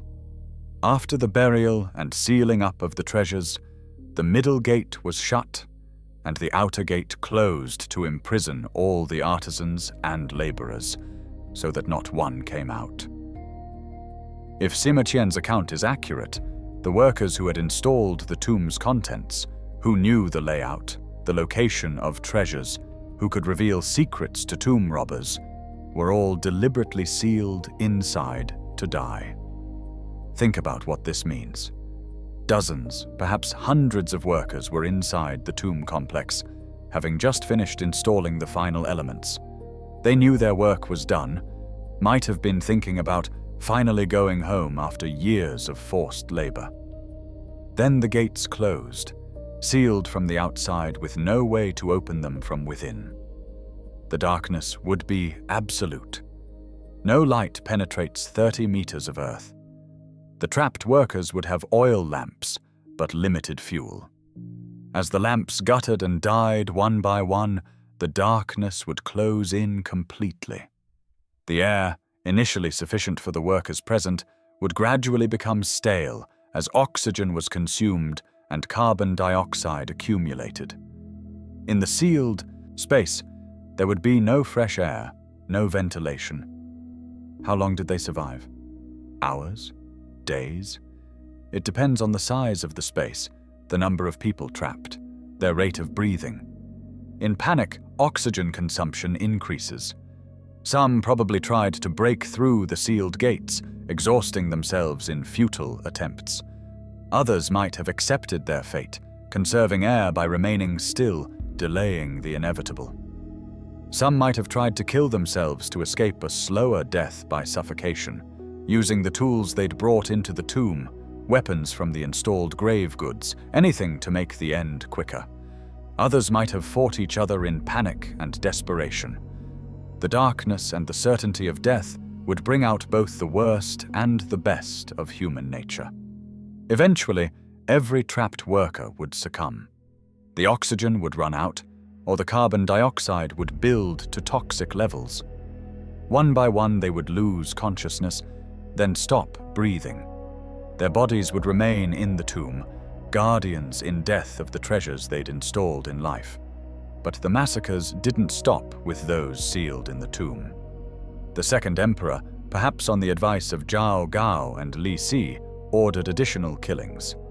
Some historical accounts suggest that all of the emperor's concubines who had not borne him children were forced to commit suicide or were executed, so they could continue serving him in the afterlife.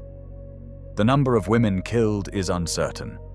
Sources mention dozens, possibly hundreds. Additionally, there were executions of craftsmen and officials who had detailed knowledge of the tomb's construction but hadn't been sealed inside. The logic was the same. Eliminate anyone who could provide information useful to tomb robbers. The killings were widespread enough that they became part of the historical record, noted even by Han Dynasty historians who otherwise had access only to limited Qin documents. For the workers at the mausoleum complex who survived, those not sealed in the tomb, those who hadn't been singled out for execution, the completion of the project meant release.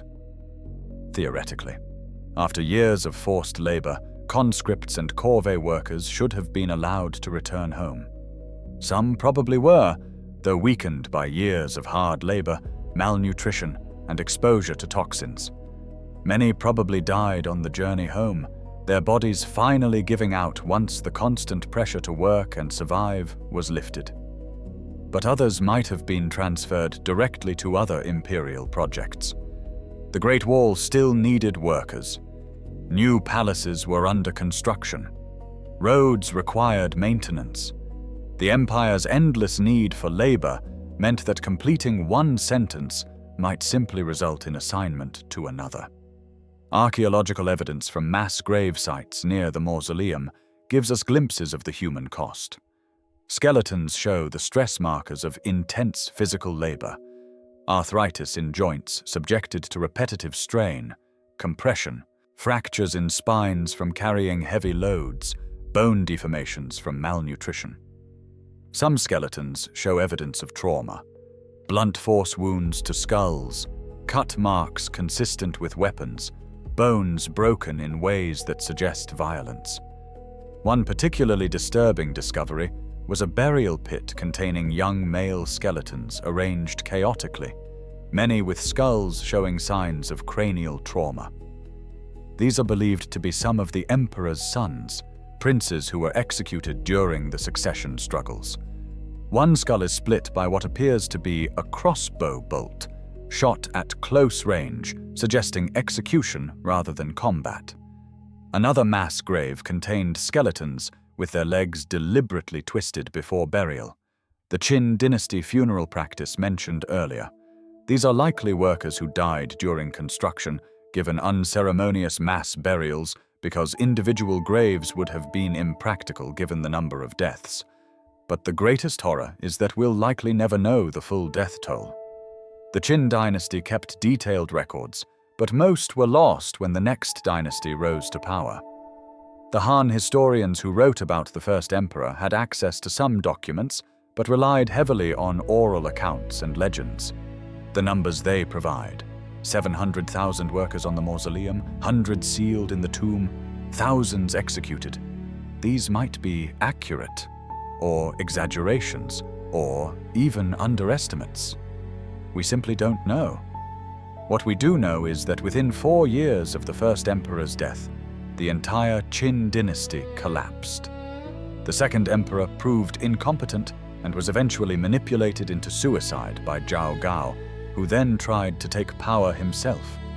Rebellions erupted across the empire. The Qin's harsh policies and brutal labor conscriptions had created enormous resentment. When the central authority weakened, that resentment exploded into open revolt.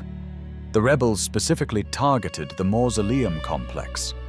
A general named Xiang Yu, who had joined the rebellion against Qin rule, reportedly attacked the site. Historical accounts suggest his forces broke into some of the outer structures, looted treasures, and set fires that burned the wooden structures over the terracotta warrior pits. Archaeological evidence supports this. The pits show signs of burning, with charred wooden beams and fire-damaged warriors.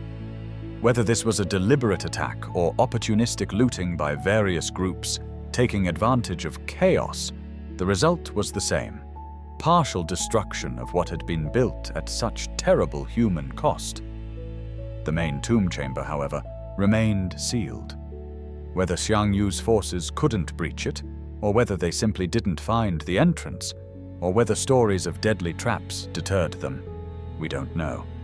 But the sealed tomb with its rivers of mercury and its load of treasures and its entombed workers remained undisturbed. Trees and grass were planted over the earthen mound, making it look like a natural hill.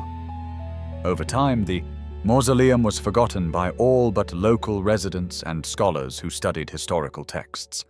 The terracotta warriors, buried in their pits, were completely unknown, not mentioned in any of the surviving historical documents, leaving no trace in the collective memory. For over 200 years, they lay there. The warriors stood in formation in their dark corridors, slowly being covered by centuries of accumulated soil and groundwater seepage. The tomb chamber remained sealed, its mercury slowly evaporating through cracks and fissures in the earth above, seeping into the soil in patterns that correspond to the rivers of ancient China. The bodies of workers sealed inside eventually decayed to bones, to dust, their skulls resting in the darkness among the treasures they'd installed. And somewhere in the underground passages that honeycomb Mount Li, there are probably still the remains of workers who died in cave-ins, who were abandoned when rescue became impractical, who were deliberately killed and their bodies left in place. Their bones are still there, unmapped and unknown, waiting in darkness for the day when, if ever, archaeologists excavate those deep sections. The tragedy of all this is multi-layered. There's the immediate horror of the deaths, workers sealed alive, executed, killed in accidents, worked to death over years of brutal labor. There's the profound waste of human potential. Thousands of people whose lives were consumed entirely by this single project, who might otherwise have lived ordinary lives, raised families, contributed to their communities in ways that mattered to them. And there's the bitter irony that this monument to one man's quest for immortality was built through methods that guaranteed early death for countless others. The emperor who feared death so much that he consumed poison trying to avoid it, created a death machine that consumed lives by the thousands. His name lived on, Qin Shi Huang, the first emperor, founder of Imperial China, whose dynasty name possibly gave China its name. But the names of those who built his eternal monument? Lost, forgotten, reduced to anonymous skeletons in mass graves, if they were buried at all. The first emperor achieved a form of immortality through his achievements and his massive construction projects. The workers who made those achievements possible achieved only death, anonymity, and unmarked graves. This is what it meant to serve the first emperor.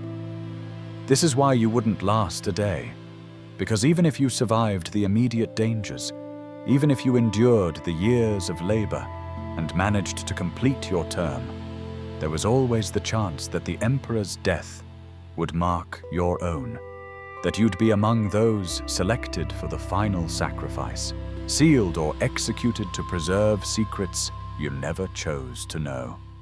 Let's move forward now, across 2,200 years, to the day when all of this would finally come to light. Chapter 8, 1974. The Discovery. March 29, 1974 began as an ordinary day in Xiyang village, about 30 kilometers east of the city of Xi'an in Shanxi province. The region was experiencing a drought, and local farmers needed a new water source for their crops, persimmon and pomegranate orchards that were essential to their livelihoods. Young Jifa, a 41-year-old farmer, organized a work group with his 5 brothers and a neighbor, Wang Puji, to dig a well in a small wooded area south of their village. The location seemed promising, away from existing wells, in an area that might tap into an underground water source. The men worked in shifts, taking turns descending into the growing hole and excavating earth with hoes and shovels. By the 5th day, they had reached about 15 meters deep. The soil at this depth was different, a distinctive reddish clay mixed with charcoal remains, suggesting ancient burning. Then young Jifa's shovel struck something hard. At first, he thought it might be a large rock or an old kiln. As he scraped away soil, he uncovered what appeared to be the top of a human head. A terracotta head, life-sized, with features that looked ancient but surprisingly well preserved. Continuing to dig, the farmers found bronze arrowheads, fragments of what looked like armor, more pieces of pottery figures. The villagers were both excited and frightened. Some thought they'd discovered pottery gods or Buddhist statues. Others worried that disturbing ancient burial objects might bring curses or bad luck. Young Jifa and his brothers were practical men. They considered whether these bronze items might be valuable enough to sell. They even broke off part of the head with a hammer, testing whether the bronze they'd found had any worth. Word spread through the village. Within days, local officials from Lintong County were notified. Zhao Kangmin, curator of the Lintong Museum, received a phone call about the discovery. Recognizing that this might be archaeologically significant, he rushed to the site.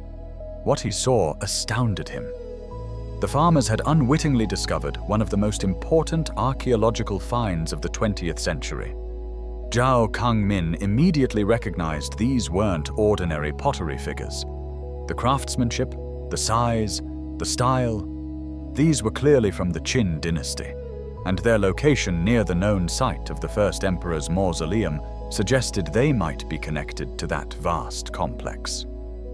Zhao collected fragments filling several wheelbarrows and transported them back to the museum.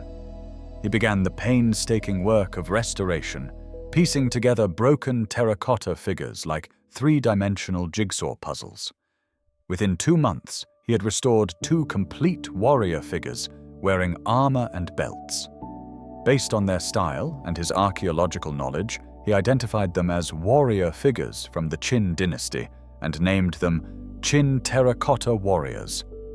The discovery might have remained a local curiosity, but fate intervened. A journalist visiting relatives in Lintong learned about the find from his wife, who worked at the museum. Recognizing the potential significance, he wrote an article for the central government once he returned to Beijing. This brought the discovery to the attention of national authorities. In July 1974, a professional archaeological team, including Zhao Kangmin, began official excavations at the site, now designated Pit 1. What they uncovered over the following months exceeded all expectations. The farmers had stumbled onto a corner of a massive underground chamber containing thousands of terracotta warriors arranged in military formation. Pit 1, as eventually excavated, measures about 230 meters long by 62 meters wide. The floor is paved with bricks. Earthen walls divide the space into corridors where warriors stand in neat rows, facing east. The roof structure, wooden beams supporting mats and earth, had collapsed centuries ago, likely during Xiang Yu's raid, damaging many warriors. But thousands remained standing or were recoverable from the debris. In May 1976, drilling revealed Pit 2, located about 20 meters north of Pit 1. This pit contained approximately 1,400 figures representing the army's mobile forces. Cavalry mounted on terracotta horses, war chariots with bronze fittings, archers in standing and kneeling positions. The military formation here was more complex, suggesting different tactical formations. In July 1976, Pit 3 was discovered. Much smaller than the others, measuring only about 21 meters by 17 meters, this pit contained 68 warriors and a single chariot. The warriors' positions and the pit's layout suggested this was the command center, where generals and high-ranking officers would direct the army. The scale of the discovery kept expanding. As excavations continued over subsequent years, archaeologists found additional pits containing bronze water birds, terracotta musicians and acrobats, officials in civilian dress, stone armor, stables with real horse skeletons, and more. Each new discovery added to the understanding of the vast necropolis complex. But the excavations also revealed the human cost we've been discussing. Mass grave sites near the construction area contained skeletons of workers with their legs twisted in the Qin burial custom. Other burial pits held skeletons, showing signs of trauma and violence. The archaeological evidence confirmed what historical texts had suggested. This site was built with forced labor under brutal conditions, and many workers never left. One particularly poignant discovery was a pit containing 121 skeletons, many showing stress markers from hard physical labor. These are believed to be workers who died during construction, perhaps from accidents, disease, or exhaustion, and were given simple mass burials rather than individual funerals. Their bodies were thrown into pits and covered, their names and stories lost forever. The Terracotta warriors themselves tell stories through their details. The stamped names of 80 different craftsmen have been identified.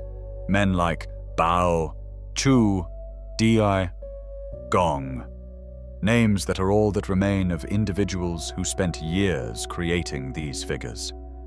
Were they forced laborers, conscripted artisans, or voluntary workers? We'll never know.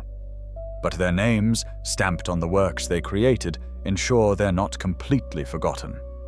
The figures' faces show remarkable individuality, but the full extent of this wasn't understood until recently.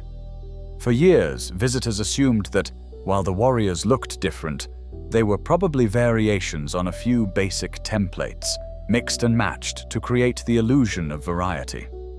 Then, in the 2000s, researchers applied modern facial recognition software, the same technology used by security systems and smartphones, to analyze the warriors' faces. The results stunned the archaeological community. The computer analysis confirmed that no two warriors have truly identical features. Every single face was individually sculpted. We're not talking about minor variations or artistic flourishes. Each warrior has a completely unique facial structure, as distinct as actual human faces. Some warriors have square jaws, others rounded. Noses range from thin and straight to broad and flat. Cheekbones vary in height and prominence. Eye shapes, ear positions, lip thickness, facial hair patterns, all different. Even more striking, the faces appear to represent different ages and ethnicities. Some warriors look stern and battle-hardened, with furrowed brows and set jaws, suggesting veterans of many campaigns. Others appear younger, smoother-faced, perhaps representing new recruits. Some have broad faces with features suggesting northern Chinese ancestry, while others show characteristics common in southern regions. The artists who created these faces weren't just making up imaginary features. They seem to have been modeling warriors after real people, capturing the ethnic diversity of the unified empire's army. Think about what this means in terms of labor. Creating 8,000 completely unique faces wasn't necessary. The sculptors could have used a dozen templates and mixed them to create variety. But someone, whether an artistic director, the emperor himself, or the craftsmen acting on their own initiative, decided that every single warrior should be an individual. This meant months or years of additional work, master sculptors working on each head by hand, creating portrait-quality details on figures that would be buried underground, never meant to be seen by living eyes again. The warrior's original appearance was even more striking than what we see today. And here's where the story takes a heartbreaking turn. When archaeologists first excavated figures in the 1970s, they uncovered warriors that retained their original paint. Imagine their excitement. After 2,200 years underground, these figures still bore bright reds, deep blues, vibrant greens, purple, white, and black. The warriors had been created as colorful, lifelike soldiers. not the terracotta brown we see in museums today. But within 15 minutes, just 15 minutes, of exposure to air and sunlight, the archaeologists watched helplessly as the colors began to fade. The pigments, stable for over 2 millennia in the sealed environment, oxidized rapidly when exposed to oxygen and light. The blues turned gray. The reds faded to pink, then to nothing. The greens disappeared like morning dew. By the time anyone realized what was happening, it was too late. The vibrant colors that workers had carefully applied more than 22 centuries ago were gone forever, victims of modern discovery. This devastating loss changed everything. It was one of archaeology's most painful lessons about the unintended consequences of excavation. The tragedy led to the development of entirely new conservation techniques. Modern excavations proceed with extraordinary caution, using special chemical treatments applied within seconds of exposure, controlled humidity environments, and preservatives that can sometimes save fragments of pigment. But even with these advanced methods, much color is still lost. The warriors in the first excavations? They'll never show us their original appearance. We destroyed what we were trying to preserve, simply by bringing it to light. The real bronze weapons found with the warriors were equally remarkable, and they revealed something that shocked metallurgists worldwide. Bronze swords over 80 centimeters long were discovered, and when archaeologists carefully cleaned and tested them, they found these weapons could still cut paper after 2,200 years underground. Not corroded, not rusted, still sharp. How was this possible? Chemical analysis provided the answer, and it was startling. The weapons had been treated with a thin layer of chromium oxide. Chromium plating is an anti-corrosion technique that prevents oxidation and rust. It's commonly used today in modern manufacturing. But Europe didn't develop chromium coating technology until the 1920s and 1930s as part of industrial chemistry advances. The Qin dynasty metalworkers were using this technique in the 3rd century BCE, roughly 2,100 years before European scientists figured it out. Think about that. While other ancient civilizations were struggling with bronze corrosion and iron rust, Chinese craftsmen under the first emperor had already solved the problem. Whether they understood the chemistry, or had simply discovered through trial and error that a particular treatment process preserved metal, they had achieved a technological feat that wouldn't be matched elsewhere in the world for 2 millennia. The crossbow mechanisms were similarly advanced, sophisticated enough to have standard, interchangeable parts, showing evidence of mass production with quality control.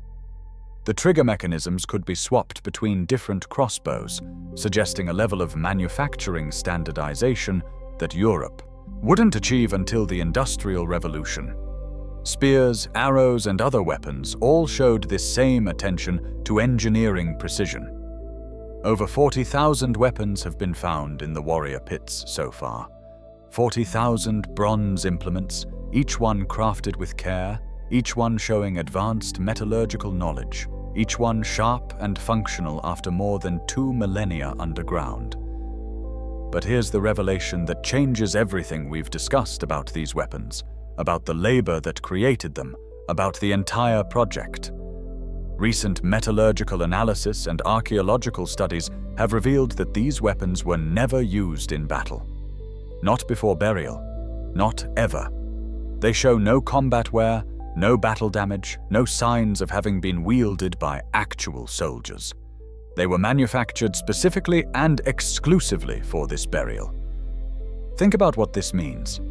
Workers died mining the copper and tin for these bronzes. Metal workers labored over smelting furnaces, applying chromium treatments that wouldn't be rediscovered for 2,000 years. Craftsmen spent years precision manufacturing 40,000 weapons with standardized, interchangeable parts.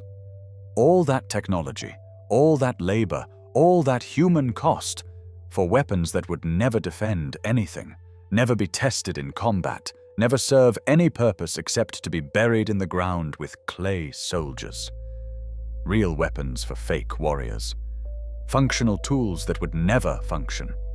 Advanced technology entombed before anyone could benefit from it. It's as if someone built 40,000 working computers and immediately buried them without ever turning them on.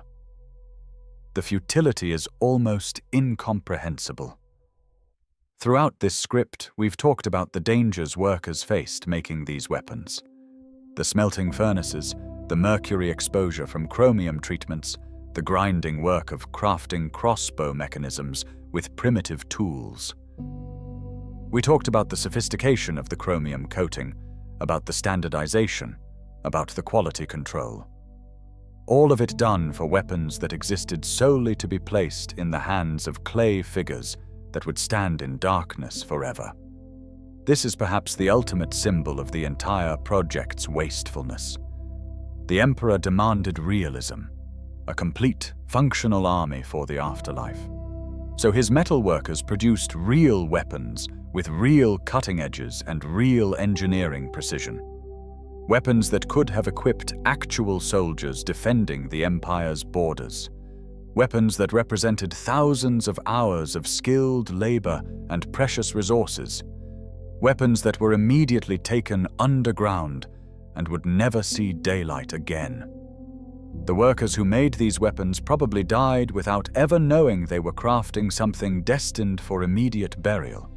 They likely believed they were contributing to the Empire's military strength, making weapons for real soldiers. The quality of their work suggests they took pride in it. They applied technologies that were cutting edge for their time. They created something that still astounds metallurgists 2,200 years later.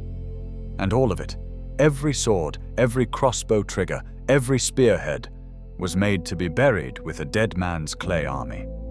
The terracotta horses are masterworks of sculpture. Life-sized, with detailed musculature, tack, and harness carefully rendered. They stand between 2 and 3 meters tall at the head. Some pull bronze chariots of intricate design, with working wheels, canopies, and fittings that show they were modeled on real vehicles. As more of the site was excavated and studied, archaeologists began to understand the organizational sophistication required to create all this. The production system must have employed hundreds, probably thousands of specialized workers, clay preparers, molders, sculptors, painters, metal workers, engineers, overseers, record keepers. The logistics of supplying materials, feeding workers, maintaining tools, firing massive kilns, all required careful planning and management.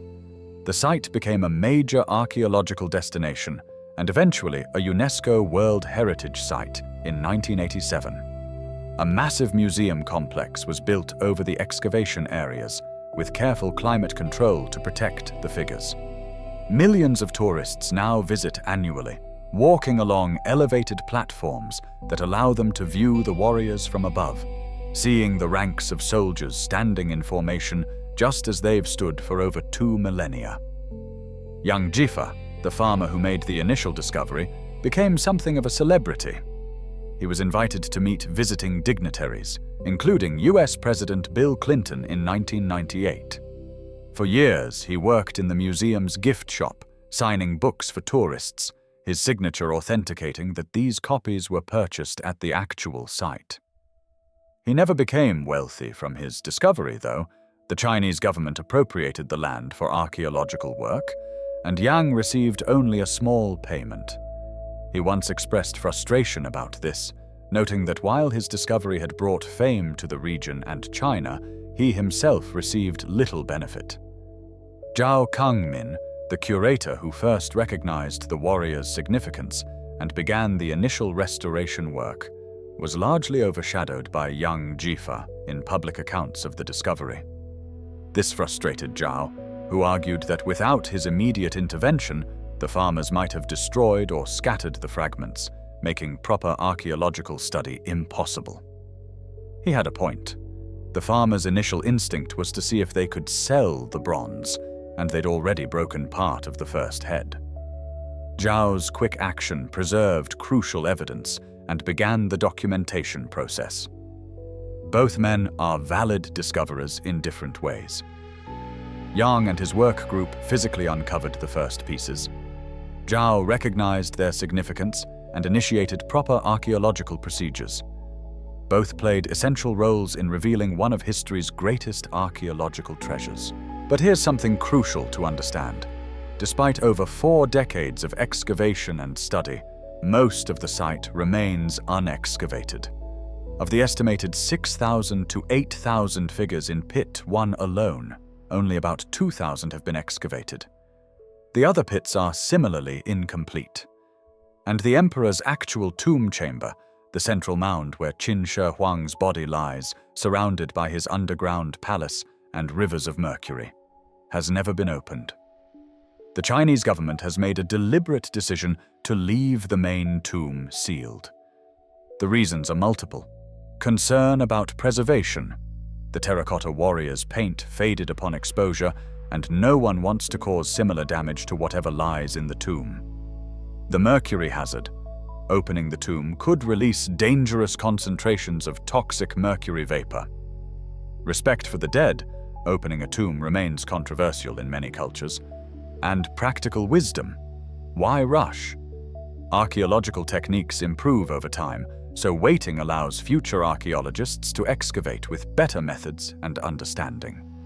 So the emperor still lies in his bronze coffin beneath Mount Li, surrounded by his treasures, his mechanical crossbows presumably still armed, his mercury rivers flowing in darkness. The workers sealed inside his tomb remain there too, their skeletons resting among the artifacts they installed. The complex's secrets remain largely hidden, known to us only through historical texts, remote sensing, and the few structures that have been excavated. What we have discovered is already astonishing. Over 8,000 terracotta figures, countless artifacts, evidence of sophisticated manufacturing and engineering, glimpses of the human cost that made it all possible. What remains to be discovered might be equally or more significant.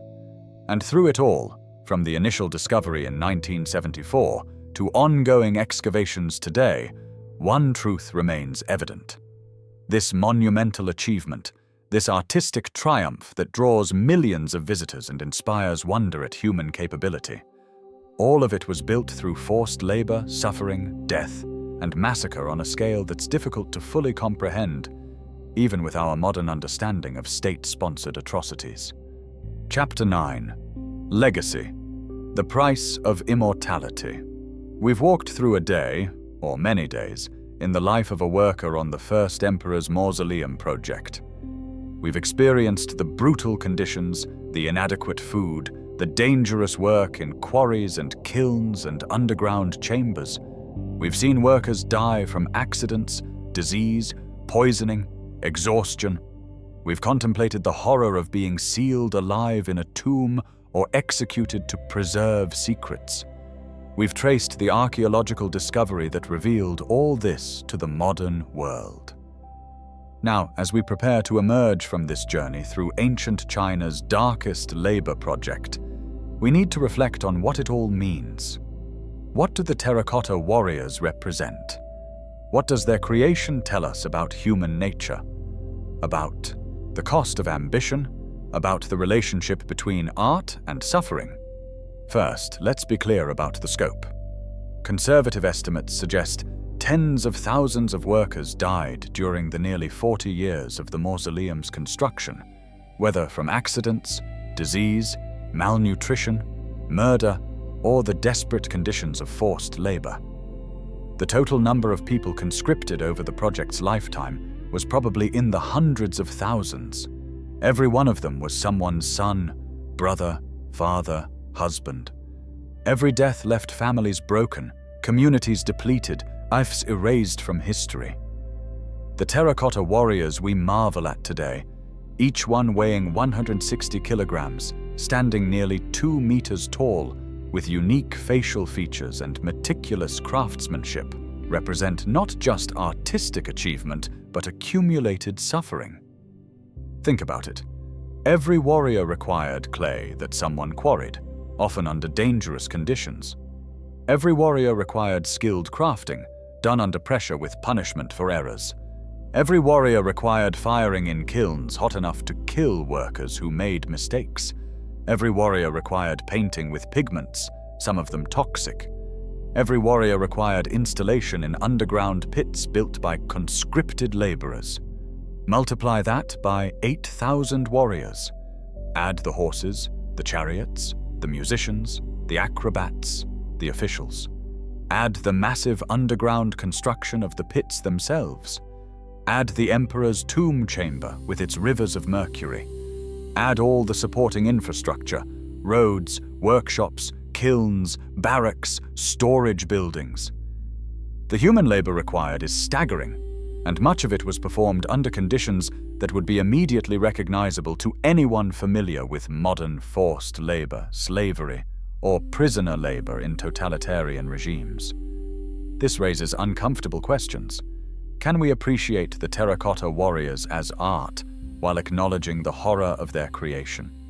Should we?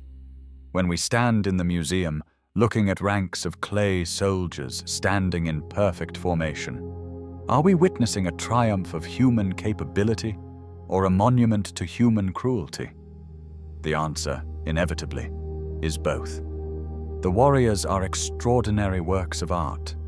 The engineering and organizational sophistication required to create them was remarkable for its time, or any time. The fact that they've survived over 2 millennia to tell us about Qin dynasty military organization, manufacturing techniques, clothing and armor styles, and cultural practices makes them invaluable historical resources. But they're also built on bones. Every time we admire a warrior's detailed facial features, we should remember the artisan who carved them, working under threat of punishment, stamping their name on the work as both a quality control measure and an accountability system that could result in their death. Every time we marvel at the scale of the underground pits, we should remember workers buried alive in cave-ins, their bodies left where they fell because rescue was deemed too costly. This tension between artistic achievement and human suffering isn't unique to the terracotta warriors. Many of humanity's greatest monuments carry similar shadows. The pyramids of Egypt were built with forced labor. European cathedrals were constructed over centuries, with workers facing dangerous conditions and little recognition. Modern buildings in various countries are sometimes constructed by migrant workers in conditions approaching slavery. But the terracotta warriors are particularly stark in their contrast because we know so much about the specific circumstances of their creation and because the scale of suffering was so extreme and so deliberate. Qin Shi Huang didn't just utilize forced labor incidentally. His entire system was built on conscription, slavery, and brutal punishment. The workers weren't unfortunate casualties of an otherwise noble project. They were expendable resources in a dictator's quest for symbolic immortality. Qin Shi Huang achieved his goal, in a sense. His name is immortal. His dynasty name possibly gave China its name in Western languages. His construction projects, the early Great Wall, the Imperial Highway System, the Mausoleum Complex, survived him by millennia. Students worldwide learn his name and story. He's featured in countless books, documentaries, even Hollywood films. But at what cost? His dynasty lasted only 15 years. The harsh policies that allowed such massive projects also generated the resentment that tore the empire apart after his death. The workers who built his monuments didn't share in any glory. They died anonymously and were forgotten. Even the artisans whose names survived on terracotta warriors are known only as names, not as people with stories and families and hopes. This brings us back to our central question. Why wouldn't you last a day as a terracotta warrior builder? We've answered this in practical terms throughout this journey. The work was too hard, the conditions too brutal, the dangers too many, the nutrition too poor. A modern person, even a strong and healthy one, would struggle physically with the demands. The psychological toll of constant threat, horrible living conditions, and witnessing death regularly would break many people quickly. But there's a deeper answer too. You wouldn't last because the system was designed to treat people as expendable. Your health, your safety, your life. None of these mattered compared to the project's completion. The emperor needed his eternal army, and if that required grinding through thousands of workers, so be it. More workers could always be conscripted. The supply of human labor seemed, from the emperor's perspective, effectively infinite. This dehumanization is perhaps the most disturbing aspect of the whole project. These weren't people making informed choices to contribute to a meaningful collective enterprise. These were people forced into labor, kept in place through law and violence, worked until they were used up, then discarded or killed when convenient. The system didn't fail them. It was never designed to value them in the first place. Modern societies, at least nominally, have rejected this model. We have labor laws, safety regulations, human rights frameworks. We recognize that workers are people with inherent dignity and worth, not resources to be consumed. We understand that the ends don't justify any means, that creating art or monuments doesn't excuse treating people as disposable. But the Terracotta warriors remind us how recently in human history such attitudes dominated, and how much of our vaunted civilization was built through similar methods. The temptation remains, even today, to prioritize projects over people, to calculate human costs as acceptable losses, to justify suffering in pursuit of goals deemed important by those in power. When you visit the Terracotta warriors, either in person or through photographs and documentaries, remember this: you're looking at both human achievement and human tragedy. The two are inseparable.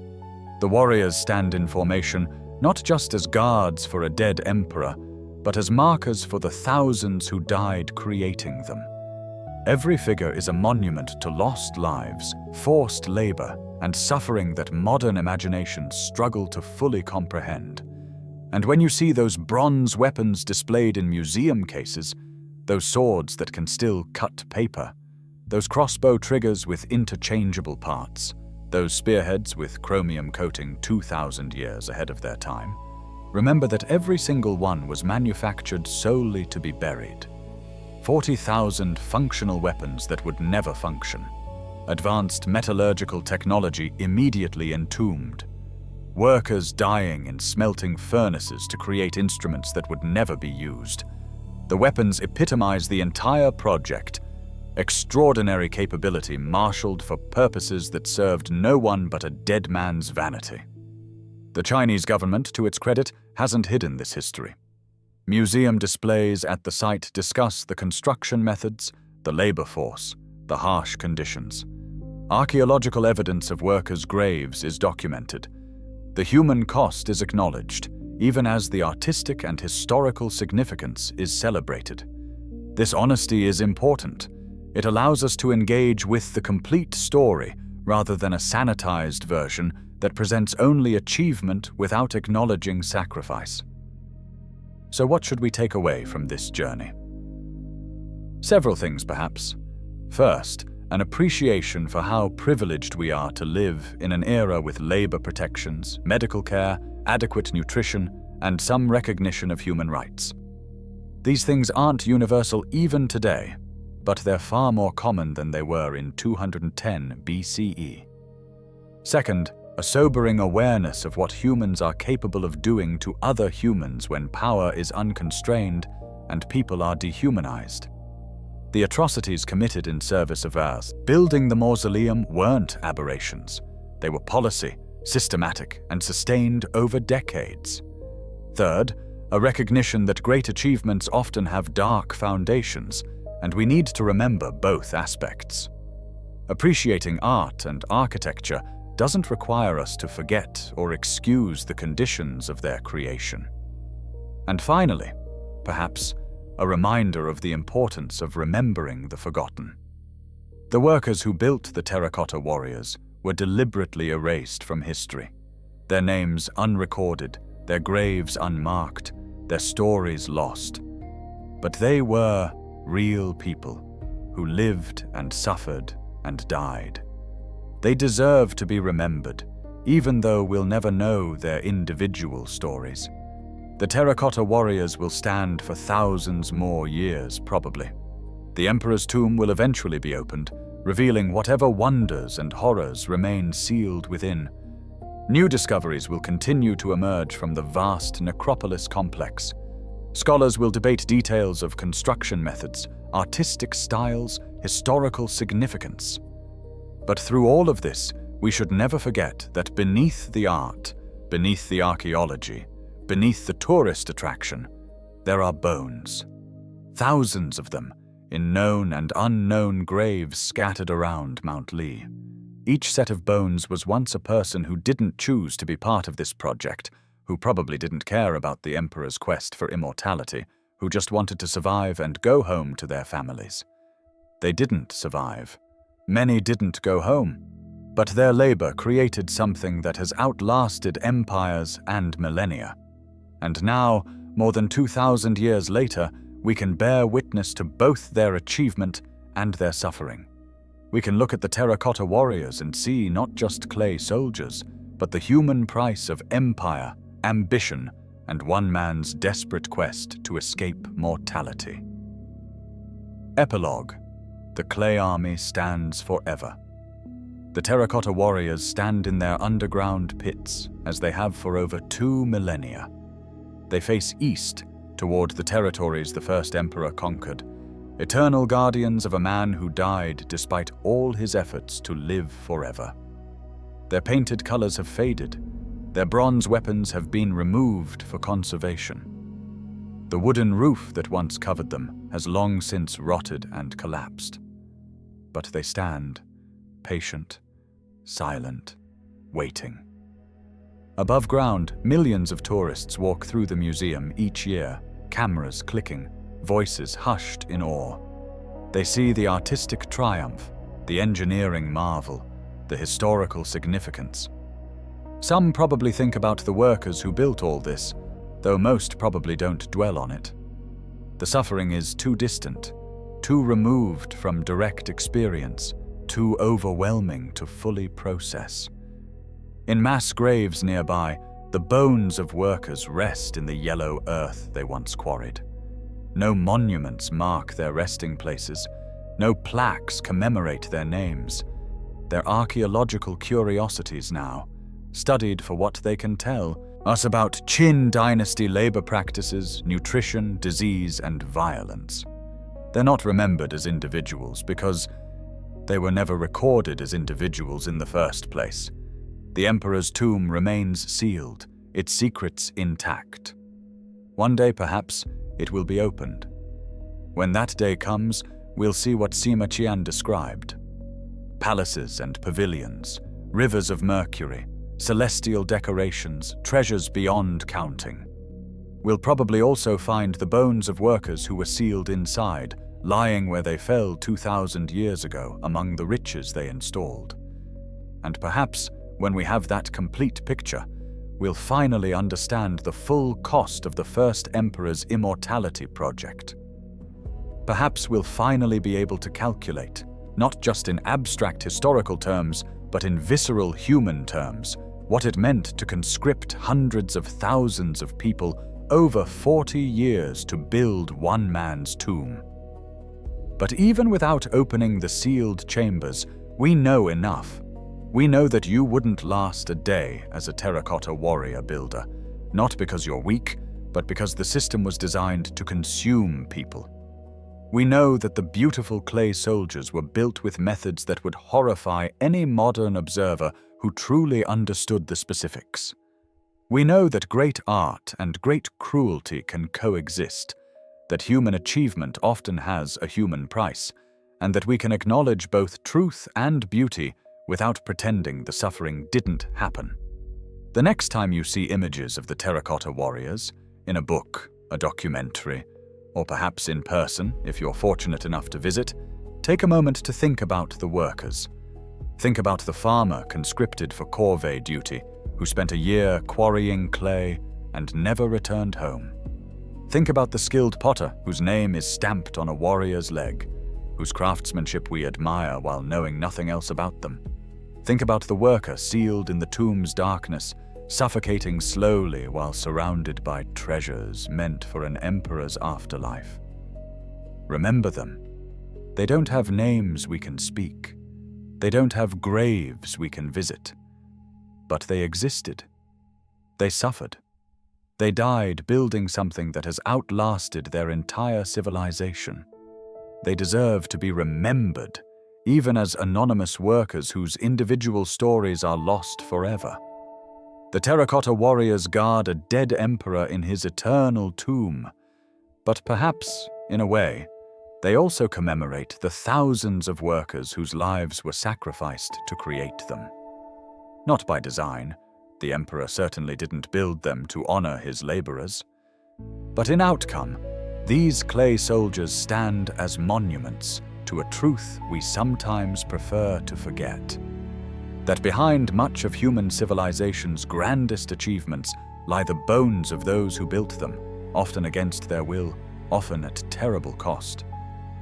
Remember what we learned about those vibrant paints, the reds, blues, greens, and purples that disappeared within 15 minutes of exposure to air after surviving 2,200 years underground? That fading wasn't just a tragedy of preservation. It was a metaphor.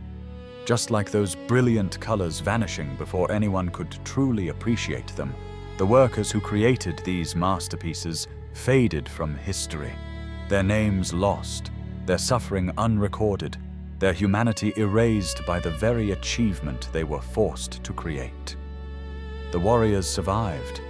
The paint didn't. The art endured. The artists didn't. And maybe that's the cruelest irony of all, that what we admire most about the terracotta warriors, their beauty and detail, came at the cost of the people who would never be remembered for creating it. You wouldn't last a day building the terracotta warriors. Most people wouldn't. Not because you lack strength or courage or endurance, but because the system was designed to break people, to use them up, to extract maximum labor at minimum cost, and to discard the results when convenient. That you wouldn't survive such a system isn't a weakness. It's a testament to your humanity, to your body's need for adequate nutrition and rest, to your mind's need for hope and dignity, to your spirit's need for something beyond endless brutal labor leading toward death. The terracotta warriors stand forever, but the workers who built them didn't, and that's the final, most important truth to remember from this journey through ancient China's darkest achievement. If you enjoyed this deep dive into history, and if you've made it all the way through, thank you for staying with me on this heavy journey. Please consider liking and subscribing to Sleepable History. We explore the shadows behind civilization's great achievements, the forgotten people whose labor built the monuments we remember, and the uncomfortable truths that history often prefers to whisper rather than shout.